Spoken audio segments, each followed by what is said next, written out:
Good morning. Good morning. I think we're going to get the mic before hopefully everybody can hear.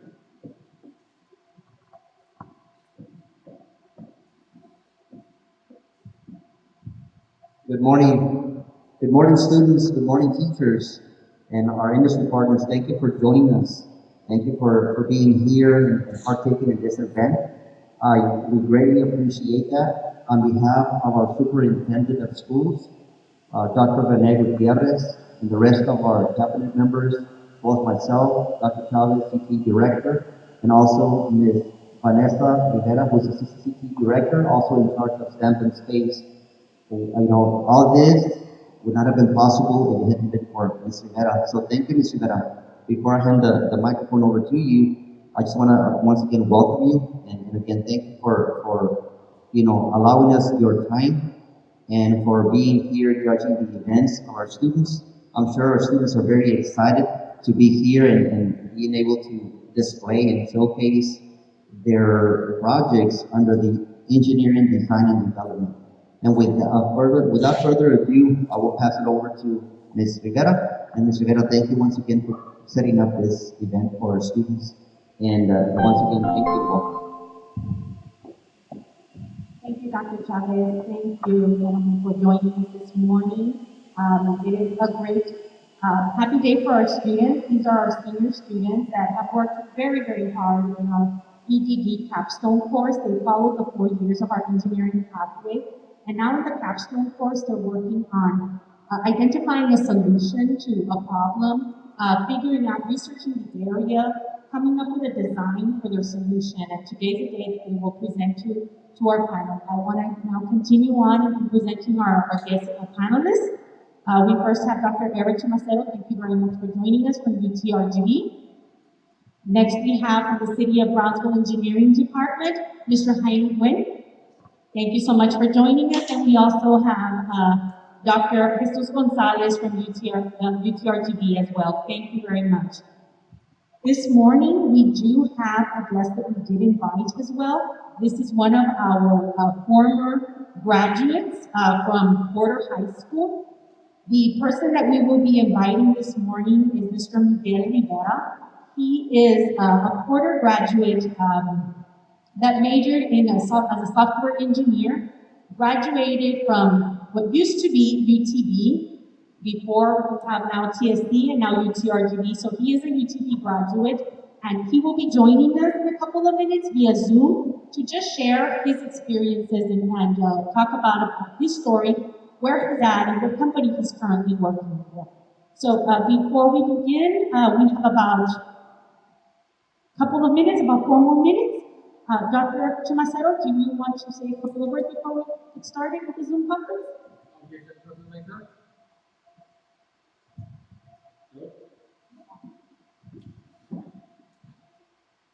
Hello, my name is Eric Tomasero. I'm an assistant professor with the Department of Manufacturing and Industrial Engineering at UTRGV. I teach mechatronic systems design, industrial electronics, and instruments and producers. I'm really happy to be here with you guys. I'm really excited about all the projects, and I think all these are very great ideas. I will try to do my best to give you the best comments and the best questions, so you it will be much better than we can get from your side. Thank you.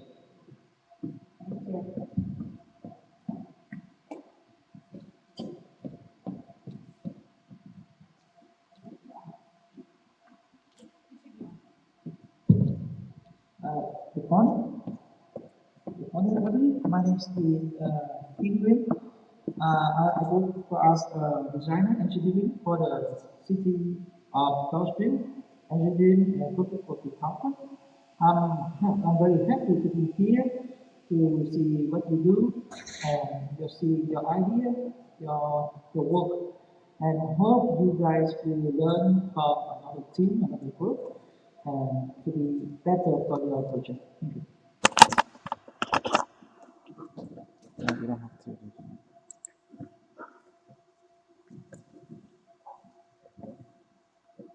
Good morning, my name is Jesus Gonzalez. assistant professor in practice at UTRGV College of Engineering, specifically in the engineering technology program, which is based here in Brownsville. My background is in engineering materials, in metrology, and mechanical engineering. Thank you for having us. Thank you very much. So we've just been joined by one of our former students, Mr. Miguel Rivera.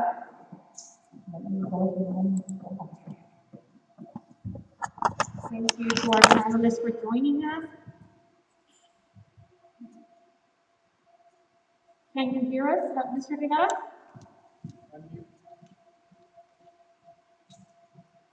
Can you hear us?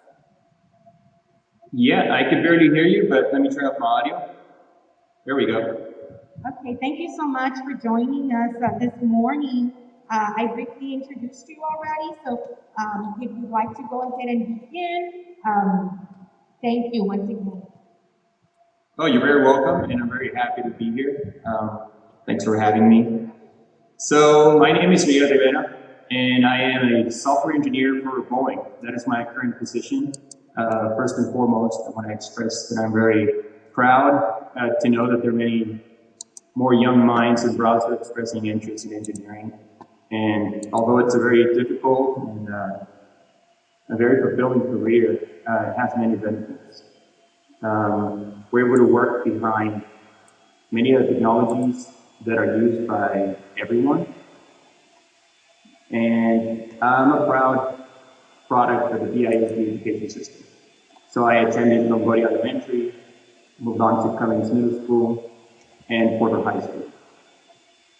So things are very different from the time I went to school, and many programs and opportunities are now available to guide you becoming an engineer. In high school, I was part of the engineering magnet school program, which offered several extra courses to prepare for real-life experience. After that, I attended the University of Texas at Brownsville. I know now it's UT-RGV. And I graduated with a degree of engineering physics, computer. After that, I got my first job in a company called Texas Farm Bureau, located in Waco, Texas. And many of you might think, an insurance company, where does engineering fit in? But behind the scenes, there is a lot of engineering going on. For instance, every single person that utilizes a system and software, well, the software needs to come from somewhere, and that is from engineers. So there is a lot of databasing, there's a lot of information that goes on in the background, and that is part of what an engineer does. I also had a second position at Cam Controls, and that's specialized in the measurement instruments of the oil and gas industry. So in there, I utilized a lot of the electrical engineering and computer engineering as well. We built a system that takes small samples of oil, titrates the water out. So this uses an anode and a cathode, so the current goes through a special solution that takes away all the oil and gives you the amount of water that remains in it. So all of this gives you utilization of components such as circuits, electronics, building different components all together. And that's one of the main aspects of engineering, creating a product that everybody gets to use out there in the real world. And it gives you a big sense of pride knowing that behind the scenes, you created this product, and everybody that clicks this button or uses any piece of this product, you know where it came from. My third position was with a company called Antec Upstream, and this is located in Houston, Texas. The company designed and manufactures instruments for drilling. So this goes on to provide a customer with many of the tools they require to go down hole and to extract oil. So many things go into creating this product. There is modules that detect vibration. There's modules that detect gamma. There's products that detect different kinds of formations downhole. And I worked on the design of these products, both in hardware and software. So all of this goes in hand with the education that I received. My current position is at Boeing. So I'm a software engineer, and I work for the private sector under BDS, which is Boeing Defense and Space Security Division. So Boeing is one of the largest defense contractors, and it operates in global military and government systems. And we also work with weapons and integrated missile system markets. So in brief, Boeing Defense, Space and Security is one of the world's largest manufacturer of military aircraft, satellites, and service provider even for NASA. So here's where I touch back and reiterate that being an engineer is fulfilling when you get to work on systems that provide safety and security for military groups around the world. That's what I have as my current position. So I also want to go back and touch on a couple of tips that I have for education as far as going to college. So I know that you're going to be graduating soon, so you're in high school, and I can't stress how much it is important to get behind all of your math courses. Now, talking to your advisors at college is very, very important. And something that happened to me that I recommend wouldn't want happening to you is never get bottlenecked. There is a couple of courses that are always hidden behind a certain course. For instance, if you weren't able to get credit for calculus, then you need to take calculus. And if you didn't take the prerequisites to get calculus, then you need to take pre-calculus. And many of these courses are hidden behind as prerequisites that you're not aware of. So, first and foremost, go ahead and talk to your advisors at college. They're going to give you a lot of advice on what courses you need to take before you're even able to take the bigger courses. And the program that I was on for engineering and UTV was ABET accredited, and I found out that there is already ABET accreditation as well for 2 of the programs or 3 of the programs that are currently offered in UTRGV, which is electrical engineering, computer engineering, and I believe there is a biomedical engineering. So all of these are accredited, and all of these are world-renowned and world accepted, and that's a big plus to have right there in the valley. I had to look for positions outside of the valley because there wasn't many opportunities when I was there. But now I know that many companies are going to Brownsville, and I'm very happy to hear that. So there's SpaceX, for instance. That's one of the big companies that also works in the aerospace industry. And another thing that I want to reiterate is that you might not land your dream position from the beginning. Every single job is going to be a stepping stone for you to acquire that position that you really want. And every single position that you have is going to teach you a lot of things, and it's going to help you build character, and it's going to help you get introduced into the real world. It's going to help you learn, interact with other engineers, and eventually every single position you're going to learn from. And at the very end, you will end getting up that position that you wanted. For instance, for me, now I work in the aerospace industry, which is something that I wanted to get to. And it was a long journey, but now I'm kind of here.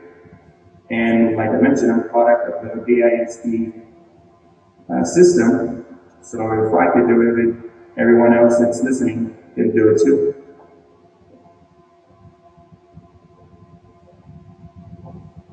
Thank you so much, Mr. Rivera, for joining us this morning and for being able to speak to our students and giving them a little bit of this community. But I know you have a meeting that you need to attend to. Thank you once again for making the time in your schedule and joining us this morning.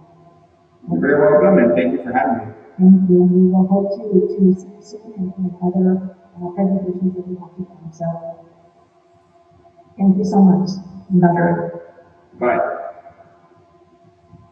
Okay, students, so we've finished off with one of our guest speakers. We've met our panelists for this morning.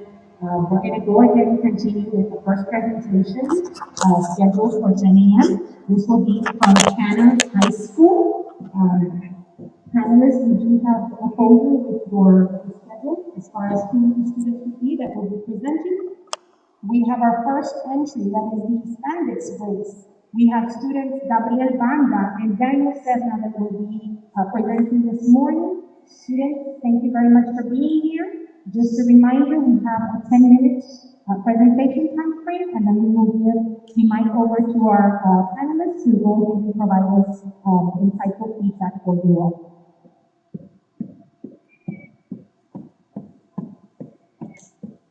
Oh, I'm gonna walk to you.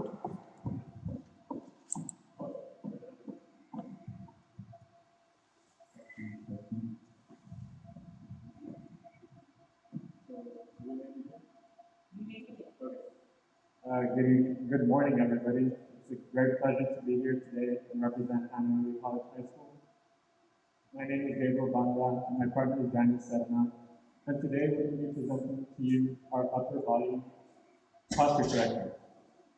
So at the beginning of the year, our EDD facilitator, Ms. Rios, we wanted to solve something that is a daily problem that doesn't really have a solution. So with the pandemic, everyone's at home. A lot of us are doing online school. We're sitting in front of the desk all day in front of our computers. And not all the time we're sitting in good posture.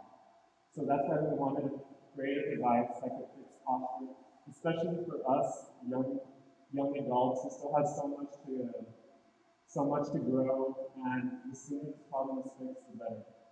So my partner Daniel and I conducted a survey study amongst our classmates, and with 207 students, 68.7% of them said they not sit with good posture, which is kind of alarming because, like I mentioned, we're still so young.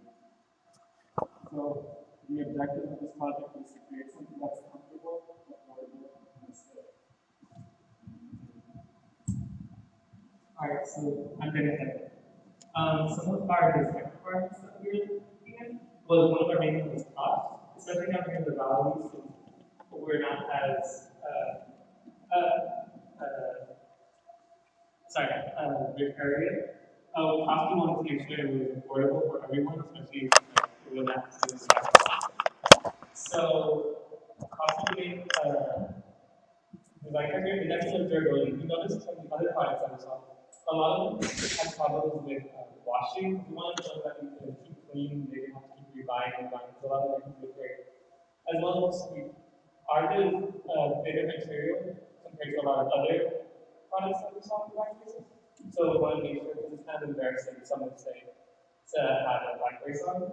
Then comfortability wise, we found a lot of other products had their material was like too scratchy or too uncomfortable and not like elastic enough. So we have to take that into consideration, as well as easy use. Easy use because stuff as well was too hard to strap on, especially by yourself. You want something that you can put on by yourself and not ask for someone to help. So our proposed solution, one of our main components was polycomposite. We use it because this one typically gives a good amount of support, especially like the lumbar support. And then adjustability, as you can see, there, it has straps around it that you can put on with Velcro and polycom. And so we did some market research, and here we have three prior solutions that attempt to solve the same problem, but each one of them has its own pros and cons. For instance, the very first one was an adjustable back brace that only targeted the lower area of the back. However, it's very visible if you were to wear it on a shirt, and like my partner mentioned, people want something that's discreet because it can often be a little embarrassing. Everyone's seeing the outline of the thing under your shirt. And another one was called the upright go-to. This one was really cool. I really liked it. But the only problem was that it's expensive. And about every month, you have to be buying adhesives to stick it on your back. So it's something that, you're gonna always have to be buying and stuff. And it was $80. And then the very last one was just something that was once again way too visible, way too big. And a lot of reviews online said that it didn't really help them. So here we have a build test where my partner and I are both trying to model. And we actually sued the stuff and we used reusable materials from our school backpacks. Like he mentioned, this area right here is a polyfoam pad, and towards the back we have leather, yes. And he helped us out by suing it. And as for my conclusion, one recommendation that I really wish I could have implemented was using higher quality materials, but due to the lack of resources, this is the best we can do, and I'm still pretty proud of it. Another thing that I would like to recommend or implement in the future would be a motion detector that, in a sense, when you're slouching or it detects you're not sitting with the correct posture, the device will make a little buzz or something like that to alert the person. I feel like that would be something very, very beneficial. So my conclusion was we're a little rushed because for our stick project we were told we had another month, but since we had to rush for some of the material and instead of using leather, use something more supportive and also thinner where it's not as visible. But however, it was still effective when we were testing it out on multiple people. And as you can see, like if you put it on, no one would see it through the clothing. And in the end, we asked, during our survey, it said people were willing to pay up to $50, and then we found this to be $20 if we mass produced. And then I'm going to give shout out to Ms. Rios, our supervisor. And that concludes our presentation. Thank you very much.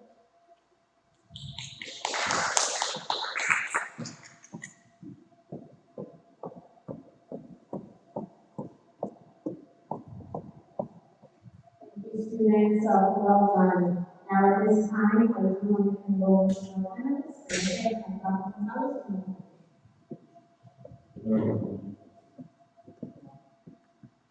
Thank you, students. It's a great presentation. I really like it. I have a couple of questions. The first one is the guest is how would you think that we can test it out in the for example, people that currently has back pain or not necessarily has a back pain right now, but we will help them implement that.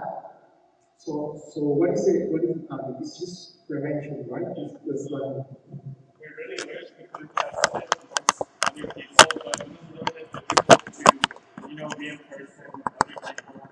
So in the future, we would like to test it with more people who actually suffer from the problem. And yeah.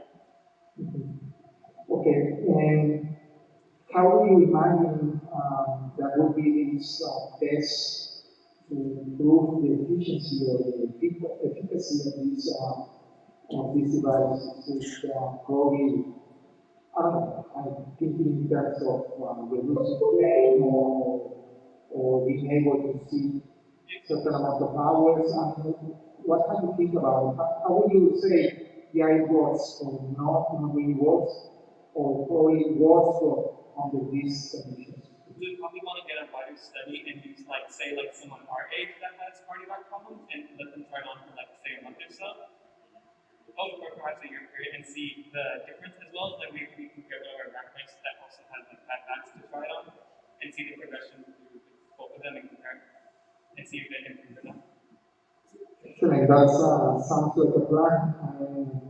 And just want to congratulate you. It's an excellent design, very innovative, and very well made. Thank you very much.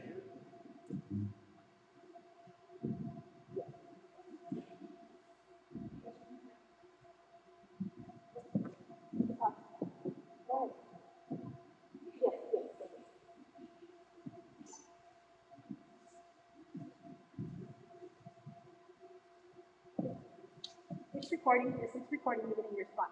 There's two cameras. Yes, of course. Yes. Okay. Can you tell me about why, what is the reason you think about this project? What is the reason? The first idea to think about the design. So this happened at the beginning of the year, last year, and we were still adjusting to online school. And I personally felt like my posture was getting worse because I was always sitting in front of the desk. And at the time, I really wish it was something that I could use to solve that issue. So I see that you have some tests, right? So actually, I see that many people like this on TV and actually they are so if you get reference from that, what is the view, the difference between the good and the bad out of different. Yeah, so these are the main things we got inspiration from. My personal favorite was the way that everything was so small. But one thing we like is geography, which is just intense. And also this one was cheaper. Another one was this magnetic wrapways. I like the design how it wrapped around the shoulder, so we also kind of wanted to do something like that. But on the other hand, this one it has straps where you put it down. So that's why we found this one.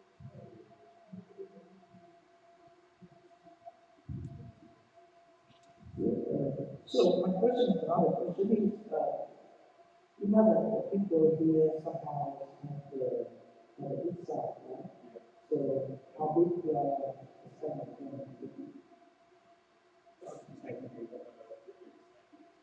Oh, bigger size. Well, this is adjustable, and it works for someone who's, I think, extra large. But if you want to make it bigger, we just have to add more straps here. As you can see, if you want to make it bigger, you can write it as much as you want, and then it's bigger. We would definitely, if we had a larger market, we would definitely want to make different sizes for people of all.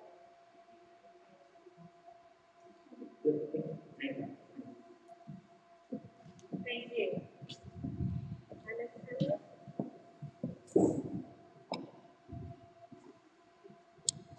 Thank you. I think it's a very good product, but I have a comment on the distance because from here is pretty far. So I wonder if we can just especially it will take more time, right? So some comments based on the product itself. So I think it's a very good product because I spend a lot of time sitting in my office or now at home, but I always suffer from this type of problem. So I wonder if you have tried your product on yourself and for how long? Oh, we tested it. So at first, when we were starting off, we wanted to mainly support the upper back. And so we were looking at different designs and we were researching what was like the best usage of like where to support. So we decided to in the back. You can see right here, this is like more like supporting to like lumbar system. So we found that to be most effective. Okay, I didn't say I'm more interested on the final comment you made about this motion sensor or system that you want to learn in order to detect you are feeling a bad posture. So, how do you think we can do that? Yeah, so earlier I mentioned it would be really cool to have a motion sensor. Perhaps what we could do is put like a little, a little chip or something that buzzes and detects where we have slabs and stuff, just as a constant reminder. So that definitely be something that we would do. Okay, and another question is about the cost. You say in the market you can find this type of product for $80, right? Oh, well, we actually use materials from our school backpack. So a school backpack is around like 20 some dollars. We'd say that's about the value of this, but we also included some other cloth. So I'd say around the $20 range is what And what if you have to see how much it would cost if you have to keep on the electronic system to detect the bad parts? I think it's a very good product. This bad parts detector, but it will increase cost a lot, right? So you have any idea about how much it will cost after this edition? Oh, with Yes. well, because it's electronic and electrical, I think that's something that would add an increase. I'm not sure how much. I would say probably like an extra $15. But that's still suitable for the survey that we got. People instead they would be willing to spend $50. Yes. Okay. If you get a good product, then you can buy one. Okay. I really like it. Thank you. Thank you.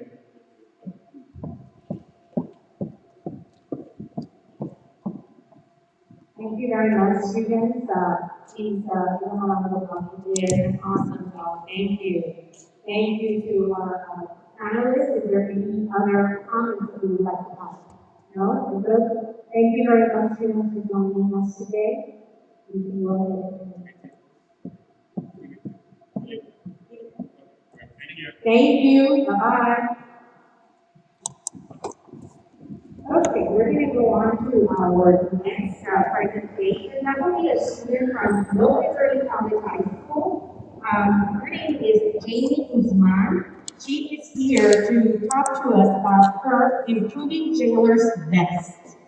So, Jamie?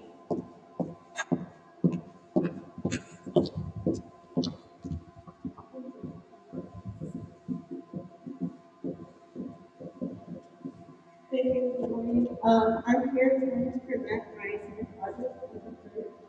It is a redesign to the common static process. To begin this journey, I first started with 3 problems that I needed to solve. With the recent pandemic, we noticed the public increase of the demand in wearing face masks. And as personally, I'm not on this, usually causes offenses, and it can become ridiculous. And as I continue my research, I noticed that photographers also struggle with body image. The second problem that I encountered was in my neighborhood. I noticed that there was a spike in car outages. And sometimes these car outages can cause electronic devices to burn out or they can affect businesses who don't come with a backup generator. The last problem that I faced was the corrections officers. The other person, she is a corrections officer, so I noticed he struggles sometimes with comfortability. And upon research, I saw that corrections officers sometimes don't feel sufficiently protected, and sometimes the vests are too expensive and can see a corrections officer's salary. Background information about these vests. Body armor has developed over the years parallel to firearms. However, the design for these vests hasn't been stagnant for approximately 20 years. These protective vests have roughly a 5-year lifespan, but every single day that they are worn, they lose their protection capability. These vests are different than bulletproof vests because tattoo vests are made up of different layers, excuse me, and if this difference isn't noted, it can lead to severe injury. Problem. Corrections officers working in prisons across the United States reported in 2011 to have sustained 544 work-related injuries per 10,000 full-time employees while working due to inmate aggression. This is because the body armor provided to them is too outdated and too expensive for them to be able to purchase. Justification. Protective vests are a crucial step in law enforcement or corrections officers need to make. Corrections officers have found that their vests do contain multiple problems, and I noticed this in several blog posts that are linked here. Some officers complain of how uncomfortable the vest can be and how expensive they can be. I noticed that sometimes these vests can range from approximately 200 to 800 depending on the strength of the vest. patents related to the project. This first patent is for a fabric material. It's a material that is flat, and can be embedded. It's basically different layers which will compose the same material. The second one that I found was for essentially a backpack type that could be added onto a protective vest. What interested me about this pattern was the waistband that you can notice here. This um, this would give lateral support to the vest because as I conducted research, I noticed that corrections officers in the back, they did struggle with long-term damage onto their spine because of the weight of the vest. So this band would give extra support to the officers and hopefully resolve their future problems.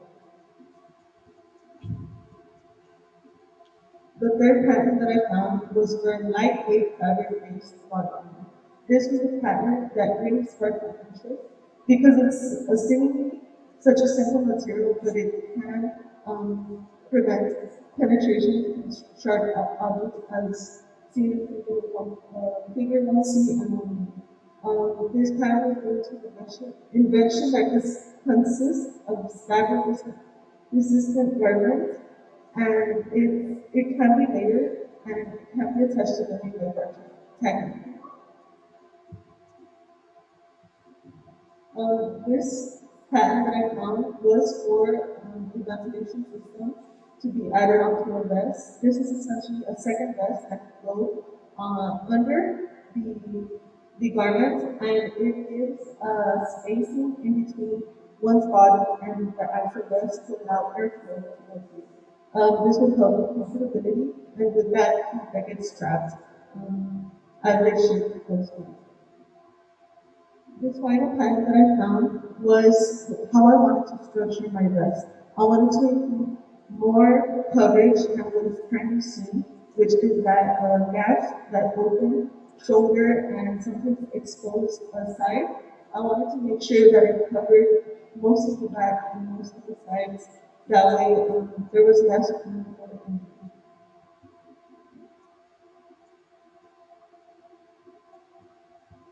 decision-making matrix. Of course, I wanted to incorporate um, different attributes to the vest.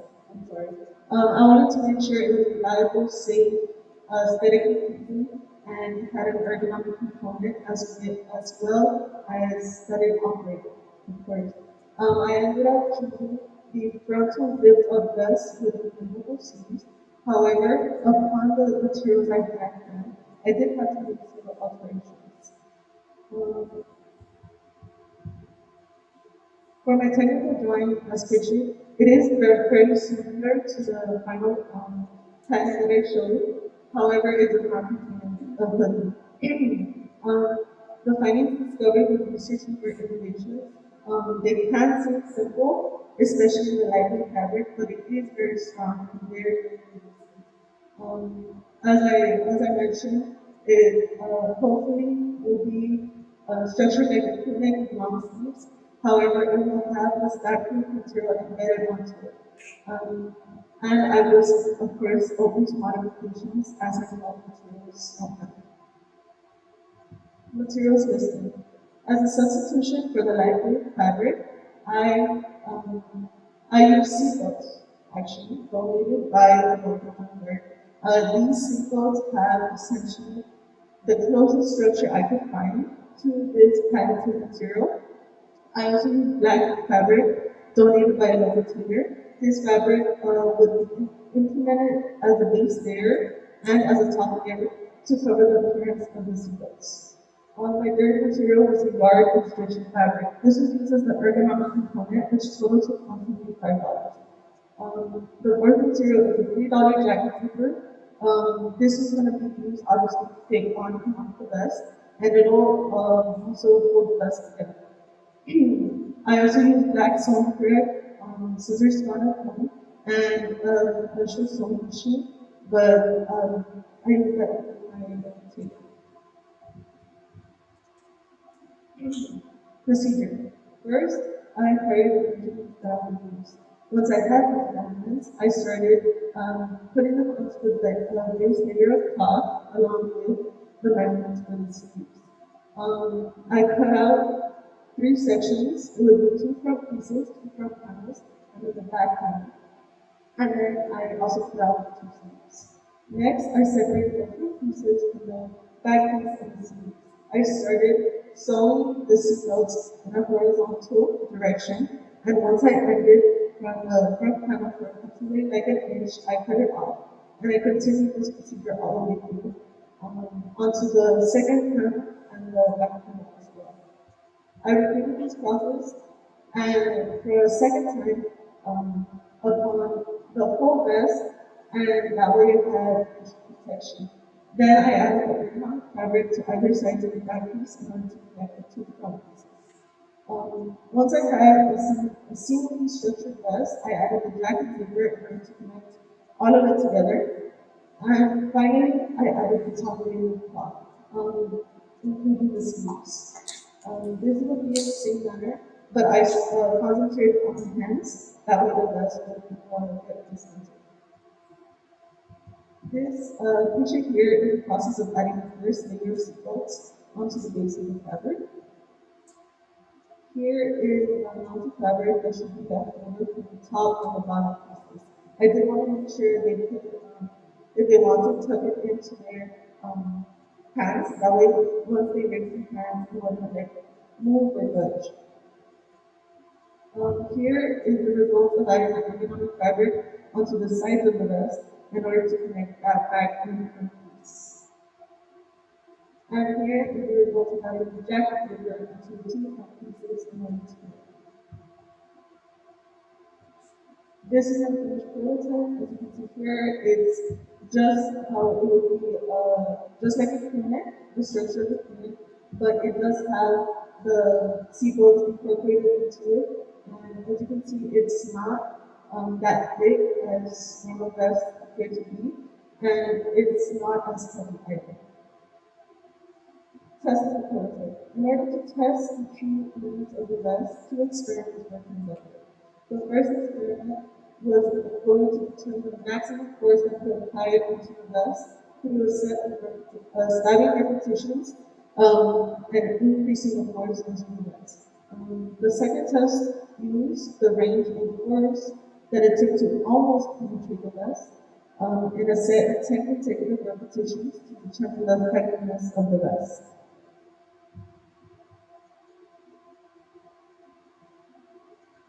As you can see in the video, we did use a program to determine the pounds and the force used on the vest.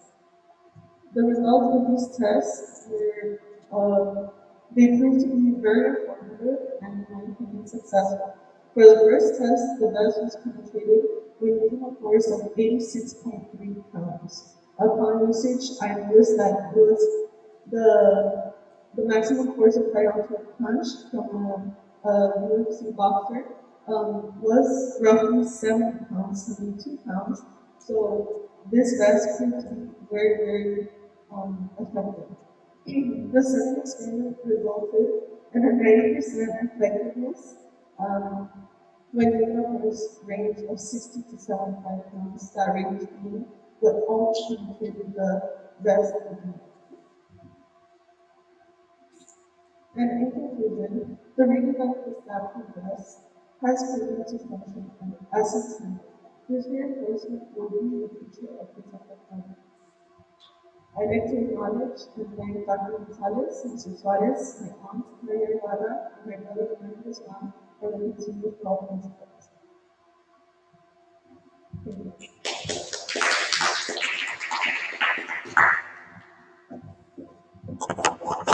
Thank you so much, Jamie. You did great. Jamie does have a display as well available. If you all would like to take a look at the display, she does have a prototype available for you. At this time, I'm going to switch over to your display, and we will have the panel set begin.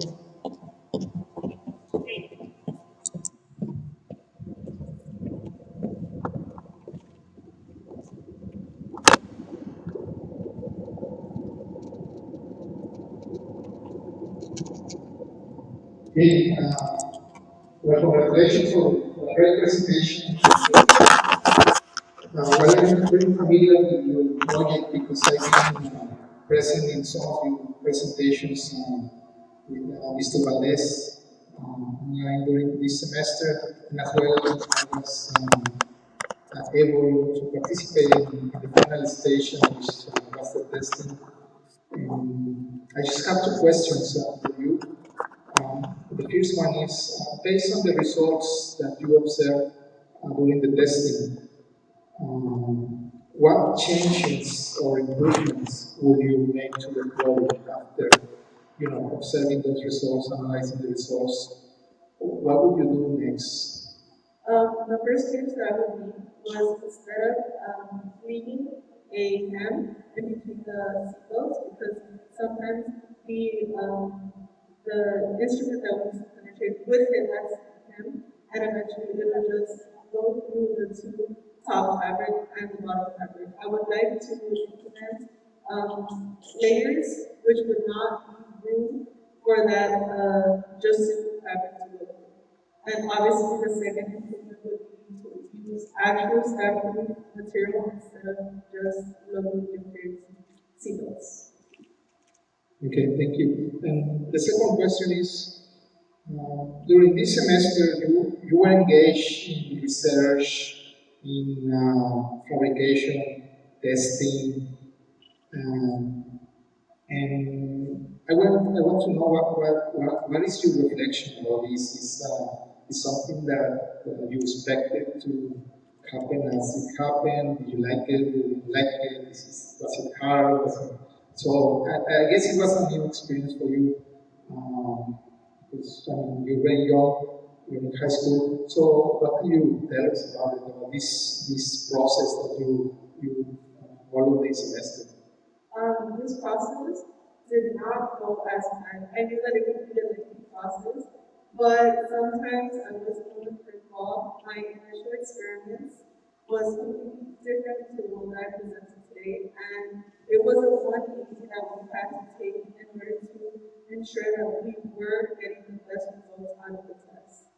However, I enjoyed every step of the way. I enjoyed all of the working together and all of the research and all of the real skills, I suppose, that it took, and I would do all of it. Thank you very much. Congratulations.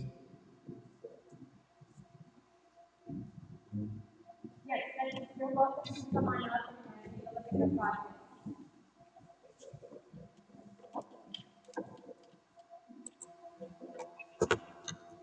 Hello, Jenny. I'll raise a question. I have some question. When you do the test, and how can you test the strong of the I see the photo, you saw the machine, the type machine to do. It tested the sense of thing. It could have been used to pull out the machine and it will register, or you can also pick up on the machine and it will also register that same place. So the software used is belong to the machine. Yes, it was connected to the machine. Okay. So another question is, you make the rest when the straight run become negative, right? To make the rest is more comfortable. But the problem is, remember in the end of the straight, and you connect the straight together, right? So what happened in the end? Because the connection will be quick, right? So how can you solve? And which of the machine? Yes, I see that you. Oh, yes. So at this point, you should be. Did you test this? Or because I see that when you make the test, you put the whole material under pressure and you make it. So when here you connect this and this into one here, you have strength, right? How about the strength of this? That's sorry. That was one of the flaws that I mentioned right now that I would like to improve. once I did start testing, I noticed that the ice pick I used, whenever it did hit that area, it obviously was essentially just that thin top layer with a thin bottom layer of fabric, so it went through very easy. But it is a improvement that I would like to make. Maybe just instead of having two layers like that, maybe the second layer I can put a single that goes on top of it. So you basically give up to like one more layer to cover. And right now I have two layers. So for the first layer, I might do the same thing, but for the second layer, instead of aligning the sequels just the same, I would align the sequels on top of the gap with the line. Thank you.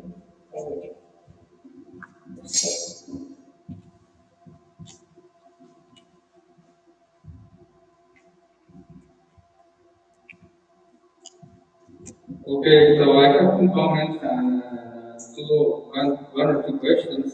So my first comment is that I'm really impressed about the creativity of the product. I really like the fact that you have found materials and all these seatbelts. That's a great idea. I really like it. So that you will use what you have, right? And then you can reduce your cost.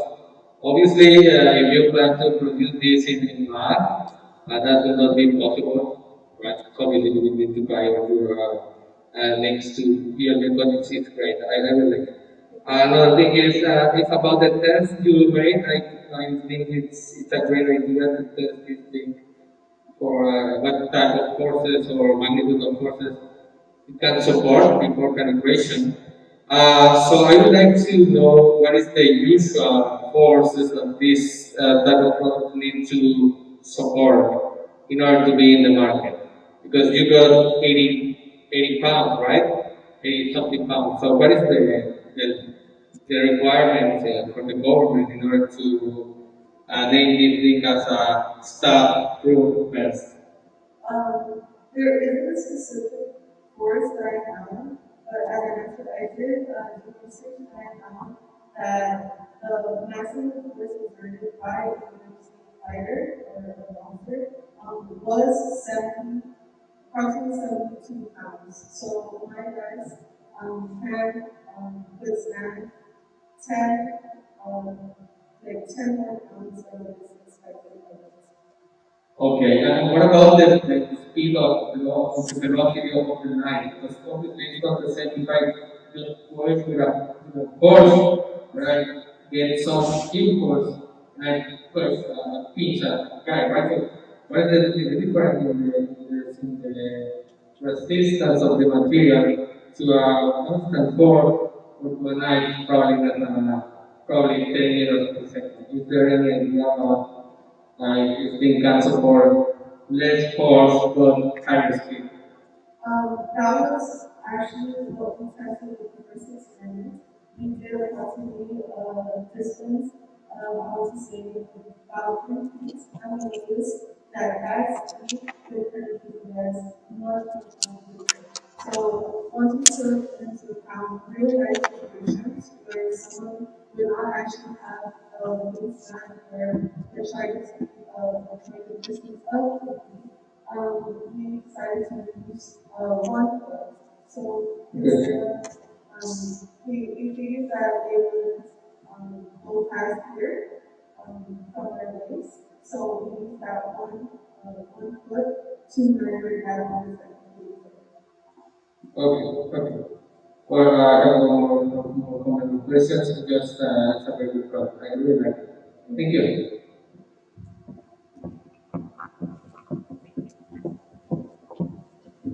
Thank you, Jamie. You did wonderful. Okay, thank you. Okay. Next, we have from Gate High School, we have Mr. Sanchez with her entry, non-chemical lab. So for this project, I do want to ask if the panelists would like to come up closer to take a look at it. She is more of an interactive project, so she is asking if you're okay. We'd be more than happy to have you go on her practice area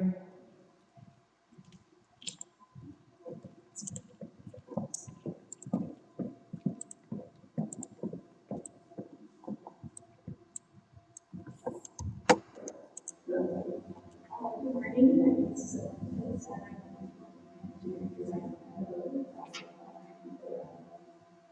So there's example because we have and that's we want to we're focused on education for things and education in immediate ways. So when I was researching this project, I was looking at the things that are very problems that I have that we one of the biggest right now in school. So I was looking at problems that there's within the education system and schools around the country, not just in the space. So some of the problems that are some that some schools encounter is overcrowding and underfunding and old methods of teaching. So I wanted to bring new life to the way we teach, and specifically chemistry, because chemistry is one of those subjects that's very memorization driven, and students can't contextualize all knowledge there because it's so abstract. And there's other problems specifically within the chemistry classrooms, which are sometimes the pollution that it comes with improper disposal of chemicals or the constant use of disposable plastic items like pipettes and scientific equipment. Also, keep in mind the safety of students when it comes to labs and ensuring that they don't get sick. And one of the biggest factors that people studying this project was, of course, the effects of COVID-19 and what used to be a very hands-on class with experiments into a virtual environment. So this is why I decided to use something called augmented reality to bring the students' classrooms to life. And augmented reality is a combination of using being self-aware of your surroundings, as you can see right here. You can see the camera, and it's your aware of your surroundings, but it's enhanced with things that are added with the program. My decision matrix included, I didn't know I wanted to make an app or a website or just physical components to go along with the lesson. So I decided the most effective way to do this was to combine doing app with this. So there's a technological aspect and also something that you can touch and grab and make it seem real when you're doing such an abstract subject. So this is what my chemical lab is, and for the software design bit, there are three steps that I follow, which are first, making the markers. So these are the activators, the activators for the lab. So they need to be designed. And once they are designed, so you can go and upload them to a database. The database that I used was Euphoria, and it's a cloud-based database that allows you to group all of your markers together and synchronize with this platform that I was using to study. And in the beginning, that's where you can build the program and advocate to these targets so that they create reactions and you're able to mess around with it. So there's this app has three available tabs, which is the elements you can grab, and with this one, it brings the periodic table from a flat poster on the wall to something that you can hold in your hand and visualize. Let's see here. It shows a picture with the fun facts about it, kind of things that are protons and atoms, and also where it's found in, like, in Google, right? Here's the thing, like, walking around, like, oh, why isn't it this found in here? Because I read about it in this paper. The second lab is called the Master Lab, and this was one that I wanted to focus on because it's one of the harder concepts to grasp in chemistry. And when you look at all of it, you don't exactly see the degrees or the shape that it's in. So this was the Vesper Lab is this last part. And like here you have algorithm chloride and scan it. It shows you that it's a linear shape. You can see the 3D model right in front of you. And the final lab that's available here is magic. I love puns, so it's not the magic, it's a puzzle, so we magic. But it's also a fire lab.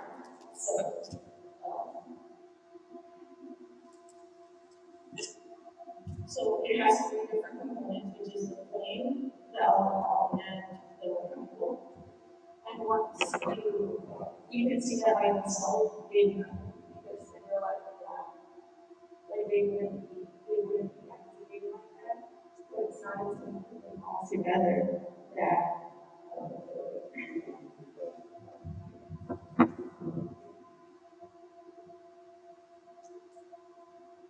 it's not until you put it all together that you're able to see where that right there and see that it's this is something that's experiment. So you're able to see all the different pieces of all the different chemicals and see they all show different things.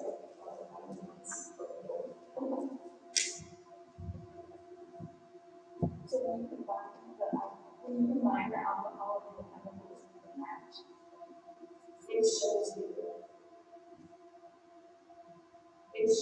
the flame and it's easier to realize the movements. The students are able to visualize that and see it and kind of play around with it. And what's interesting about this lab specifically is that this lab would be in a regular classroom setting. This would be most likely a research because high school students are important to the fire. So this would be something that a teacher would do in front of the classroom. But with this lab, the students can actually do it themselves instead of doing that. So here is the sample code and the comparison. But I don't think there is much of a big trying to find a profit in something that I see those sample codes exist that everyone can make it available for everyone. Some of the future applications to this project we definitely to make it available for everyone. Also, like countries or areas that don't have access to that good materials, so they have a better sense of better quality of education in chemistry. With the rise of virtual learning and Zoom and access to the internet being more available to everyone, that's what I want to expand. I really want to contribute to the entire test of concept page by page. This is what I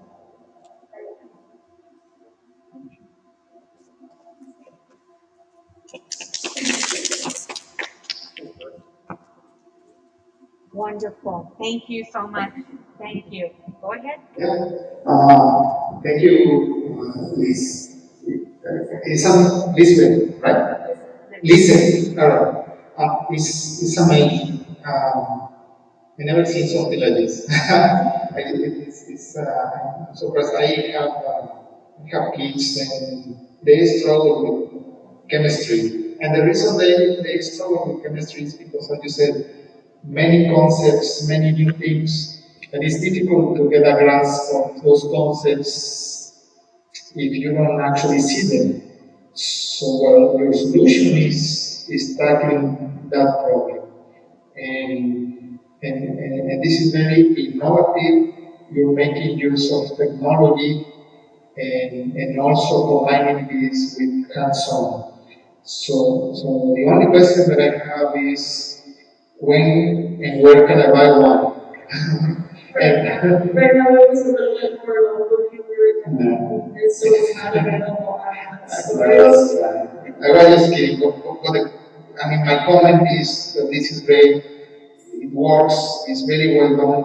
And do you think that this is something that eventually a student can take home and do the homework over there, do their assignments over there, probably have one of their own, things like that? So what do you see in the future besides what you already said?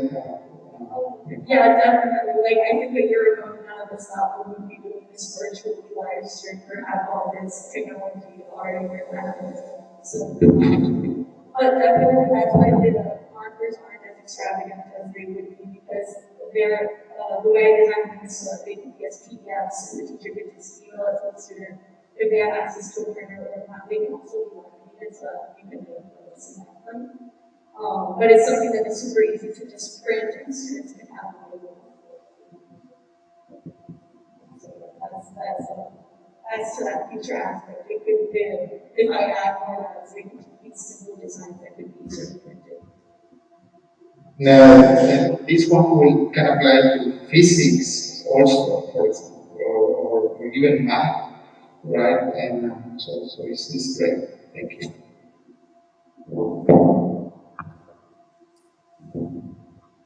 commemoration list, right? Commemoration list. I really like the project, and I don't think I have anything to ask you because everything is so good. I just ordered. So you do the chemical lab. Oh, it's good.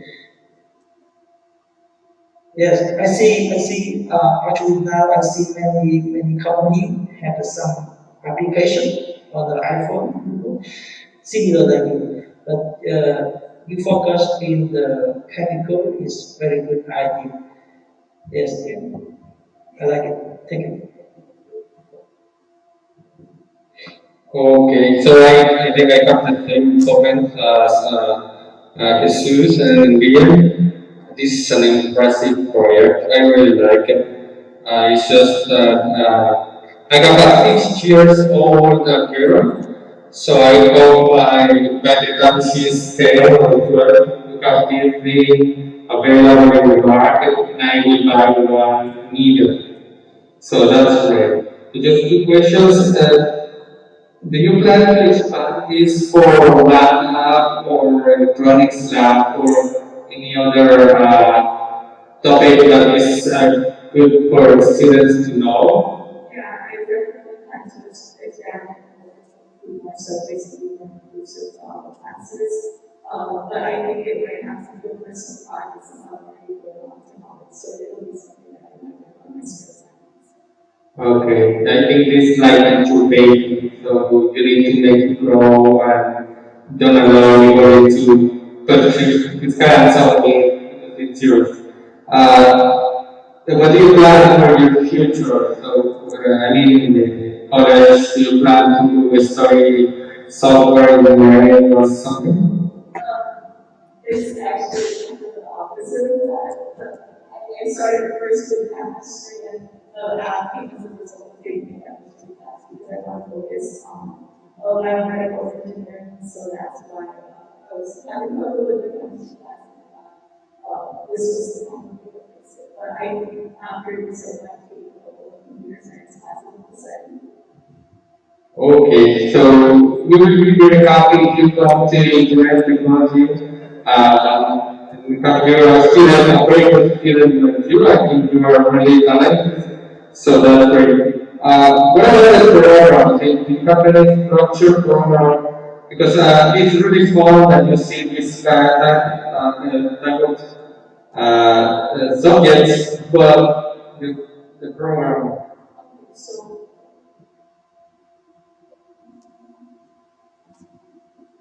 so here it is.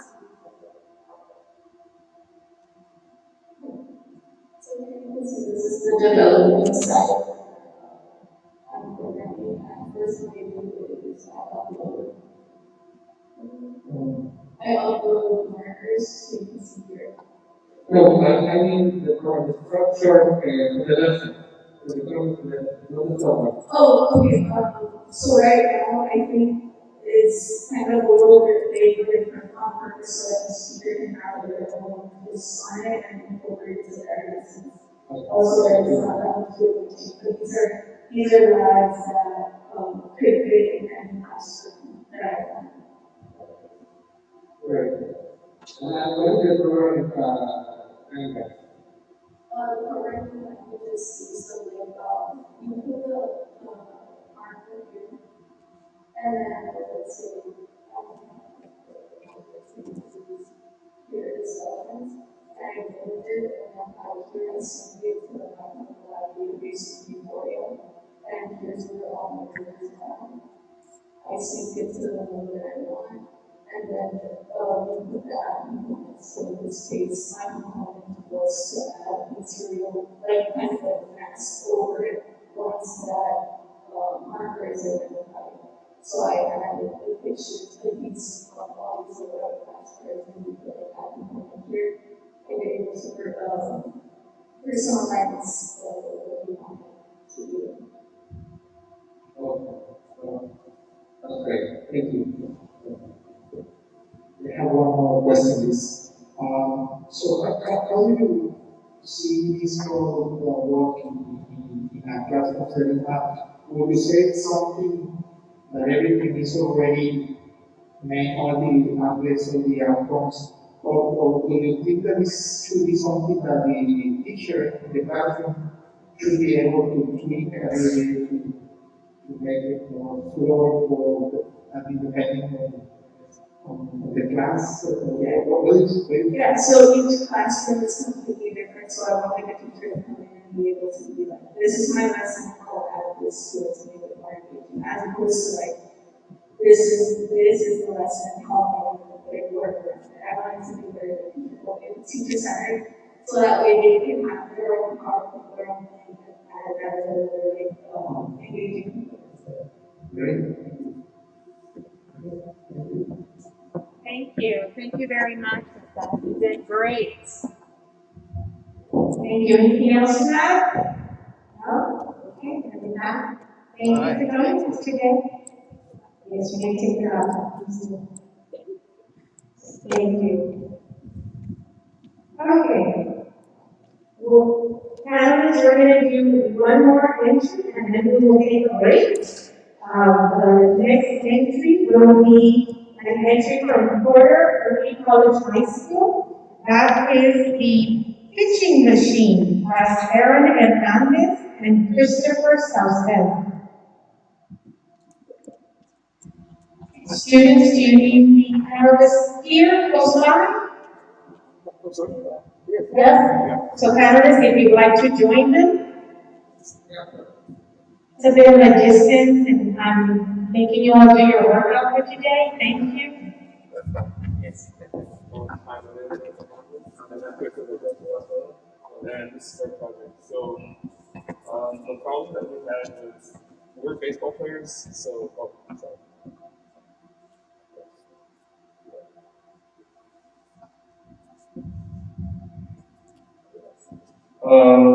We're baseball players, so our problem was in our campus, our pitching machine, we only got one. So we had to come up with a solution that have more than one so that we can use simultaneously. So this is manually fed, the ones that we usually use are electronic. So this one, you have a lever in here. So you have a lever right here that you hit with the bat, or you have your partner move it, and the ball releases, and it's going down that chute right there. So as it comes off the chute, you come up and then you hit the ball. And our ball is for our tactics for the technical, I mean, not bag operated, so that we can just use it like whenever we want to. And these are some.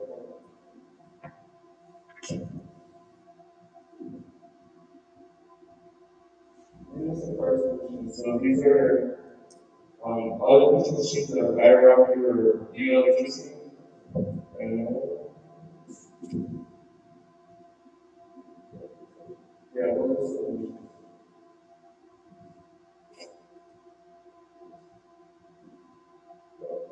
Okay, so this is our first sketch, our first little model that we made. We made out of cardboard.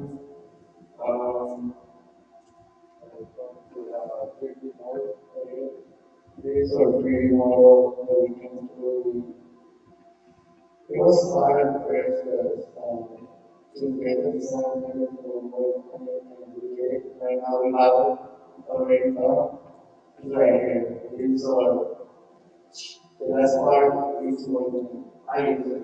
I made it in right now it's working. It's a lot of school. We make it there. Every day I use it. It's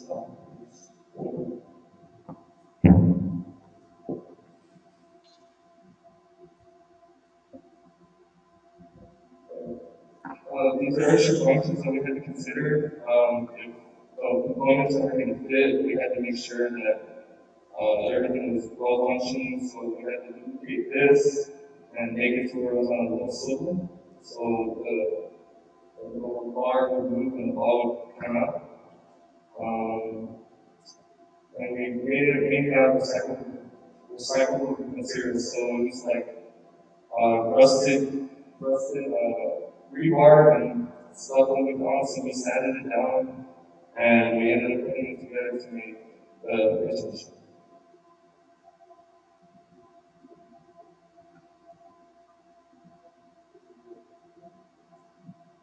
That was what we made on adventure on the AutoCAD program. So that was the first little diagram. I don't know if you can see it.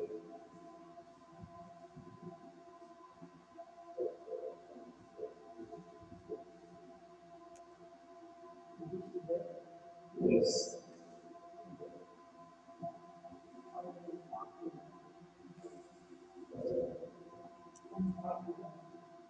That is 12 months. And the total cost is $25. Instead of, as in the previous models, that were rated for $400 and $600 to manufacture.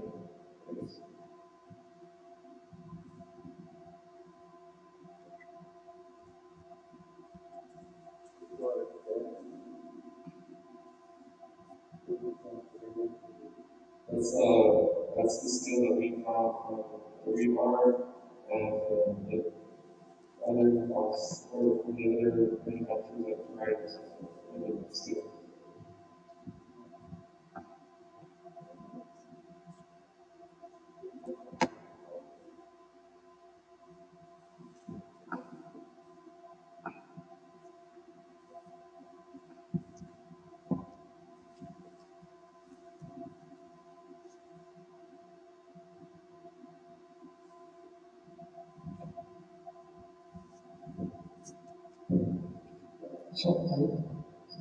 So this is for the barring, right? So, Yes. so when we go to these barring cases, there are some automatic machines that reach different speeds, right?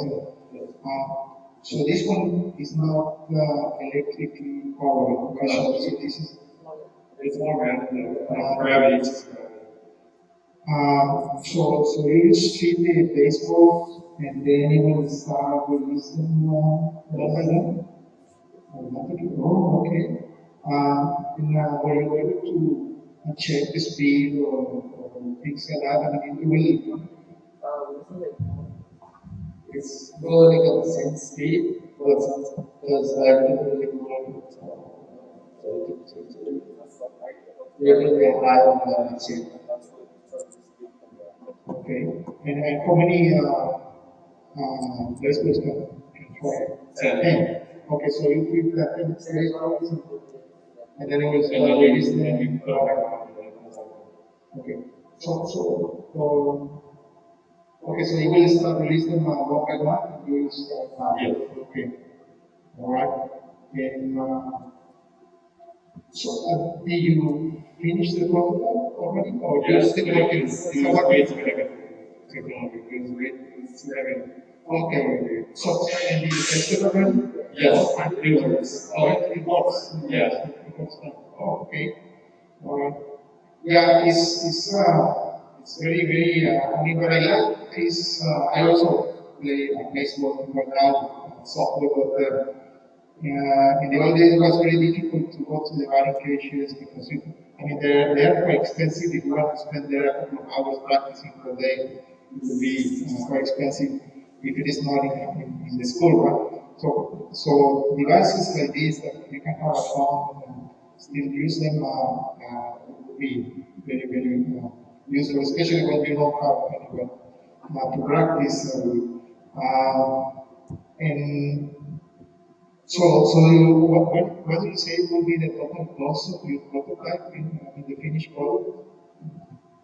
Do you have an idea of what was the question? Yeah, the total cost is $45. $45 is very cheap, right? Yeah, okay. So based on what you've seen, because you already tested out, is there anything that you would change? You say, well, works fine, but we probably will improve this in the future. I think we want to change the weight. So probably use lighter components, but keeping the same like structural integrity. So probably using PVC instead of Good. Yeah, definitely. Maybe different materials. These are it's copper, which is very, very heavy, but there may be things that we can definitely change to make it lighter. Yeah. Great. Excellent. So I do like it. I have a question. So you have the base with the two people. Yes. Why don't you use three? We can use this on the inventory pad, like it didn't show the one back. So this is tripod. Try? Okay. So when you do the inventor, you can do how can you connect between the beam and the body? You weld? Yes. We use weld. And we use weld like I said in school. I like it. And this 3D printer. Yes, that's a great model. It was too big for us to do it on the actual thing, so we had to try scaling it. That's why I didn't. You think? I think you can make it bigger. I don't want anything with the 3D printer. You can make it bigger. It will be better. And as a general, you can print separate after that if you move attack it better than you can more part. Oh, okay. You can think. Otherwise, I like this one. Thank you. Okay, so I really don't know too much about baseball. I like it, but I don't know much. And about your presentation, I really didn't get grounded into basketball. So because you say it's a manual pitching machine, so that means it doesn't have a proportion system, right? So it's just gravity, but doesn't mean I really didn't get it. Sorry. Okay, so here on this lever, the 10 balls are behind it, and you adjust the angle on the swivel. So the swivel is what acts as the gravity that helps pass the speed is going up the ball. So you release it, and one ball goes, and the lever comes back down. So that it's only one ball going to the chute that's coming back down. Okay, so what velocity is the final? What is the final velocity of the ball in a swing? It's and it's just to get the emotion, love, and emotion practice to get the Okay, so it's not and what can you add in order to increase that velocity in order to practice harder? Oh, yes, you have some to still have some Yeah, so we could adjust the height here to where it goes lower, so it's acting more on the gravity of the ramp instead of the ramp, and the ball, or adjusting the speed of it, or it's adjusting the speed of the ball. So if you adjust the ramp, it adjusts the speed. So on the release, the further it is going sloping down, the further the ball's coming, or the faster the ball's coming. Okay. You say you practice, right? You did the, so probably you can record a video, you can see. Oh, you can, right, yeah.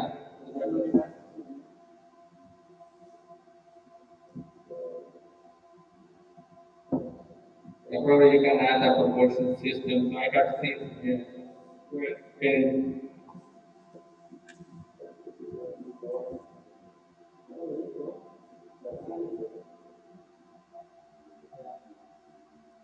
okay.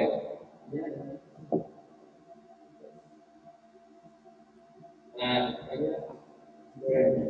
So probably you can add something from the distance you can get. Yeah. Yes, that's good. I like it. So it's a very good way to practice, and you don't need somebody throwing the ball. Okay, great. Is there anything similar in the market right now? Anything that No, we can try to find. No, this was probably one of the ones I was going off the road. I think it's a very good question. So you can bring this video to various foreign sites and you can say, hey, I can set a deal of you can sell it for probably 200 and then you have a profit of 150. Right? And so 12 hours of doing this, it's I think you can reduce the time, you can reduce the cost, and you can make more profit. Right? It's a very good product. One more question here. Is this device meant for beginners or For all levels? So the same type of practice is carried out by players at different levels, Yes. beginners or okay. Yeah, it's very innovative. I mean, it's like it's using a little bit of physics, the design, then there you go. You got the solution.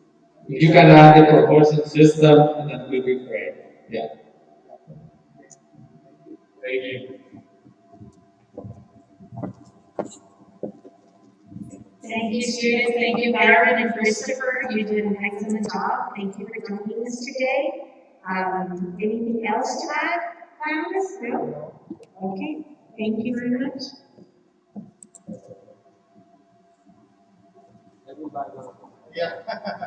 Definitely, yes. I think my son would like that too. Panelists, we'll go ahead and take about a 10-minute break. Okay? We will be back in 10 minutes with our next presentation from Veterans Early College High School. 10-minute break. Okay, we're back. So we're going to go ahead and continue on with our next entry. This is an entry from Veterans Early College High School. We have our student Mark Bettis, who will be joining us today and will be presenting on the dumps of dry dog food.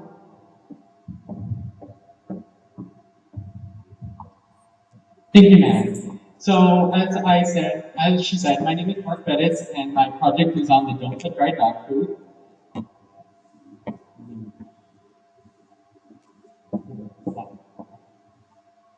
So my problem first, as I started to research, as I started to think of what problem I wanted to try to fix, it started off as how rain and wetness on dry dog food causes it to become wasteful, but it altered after time through research into how rain and wetness on dry dog food causes illnesses in pets.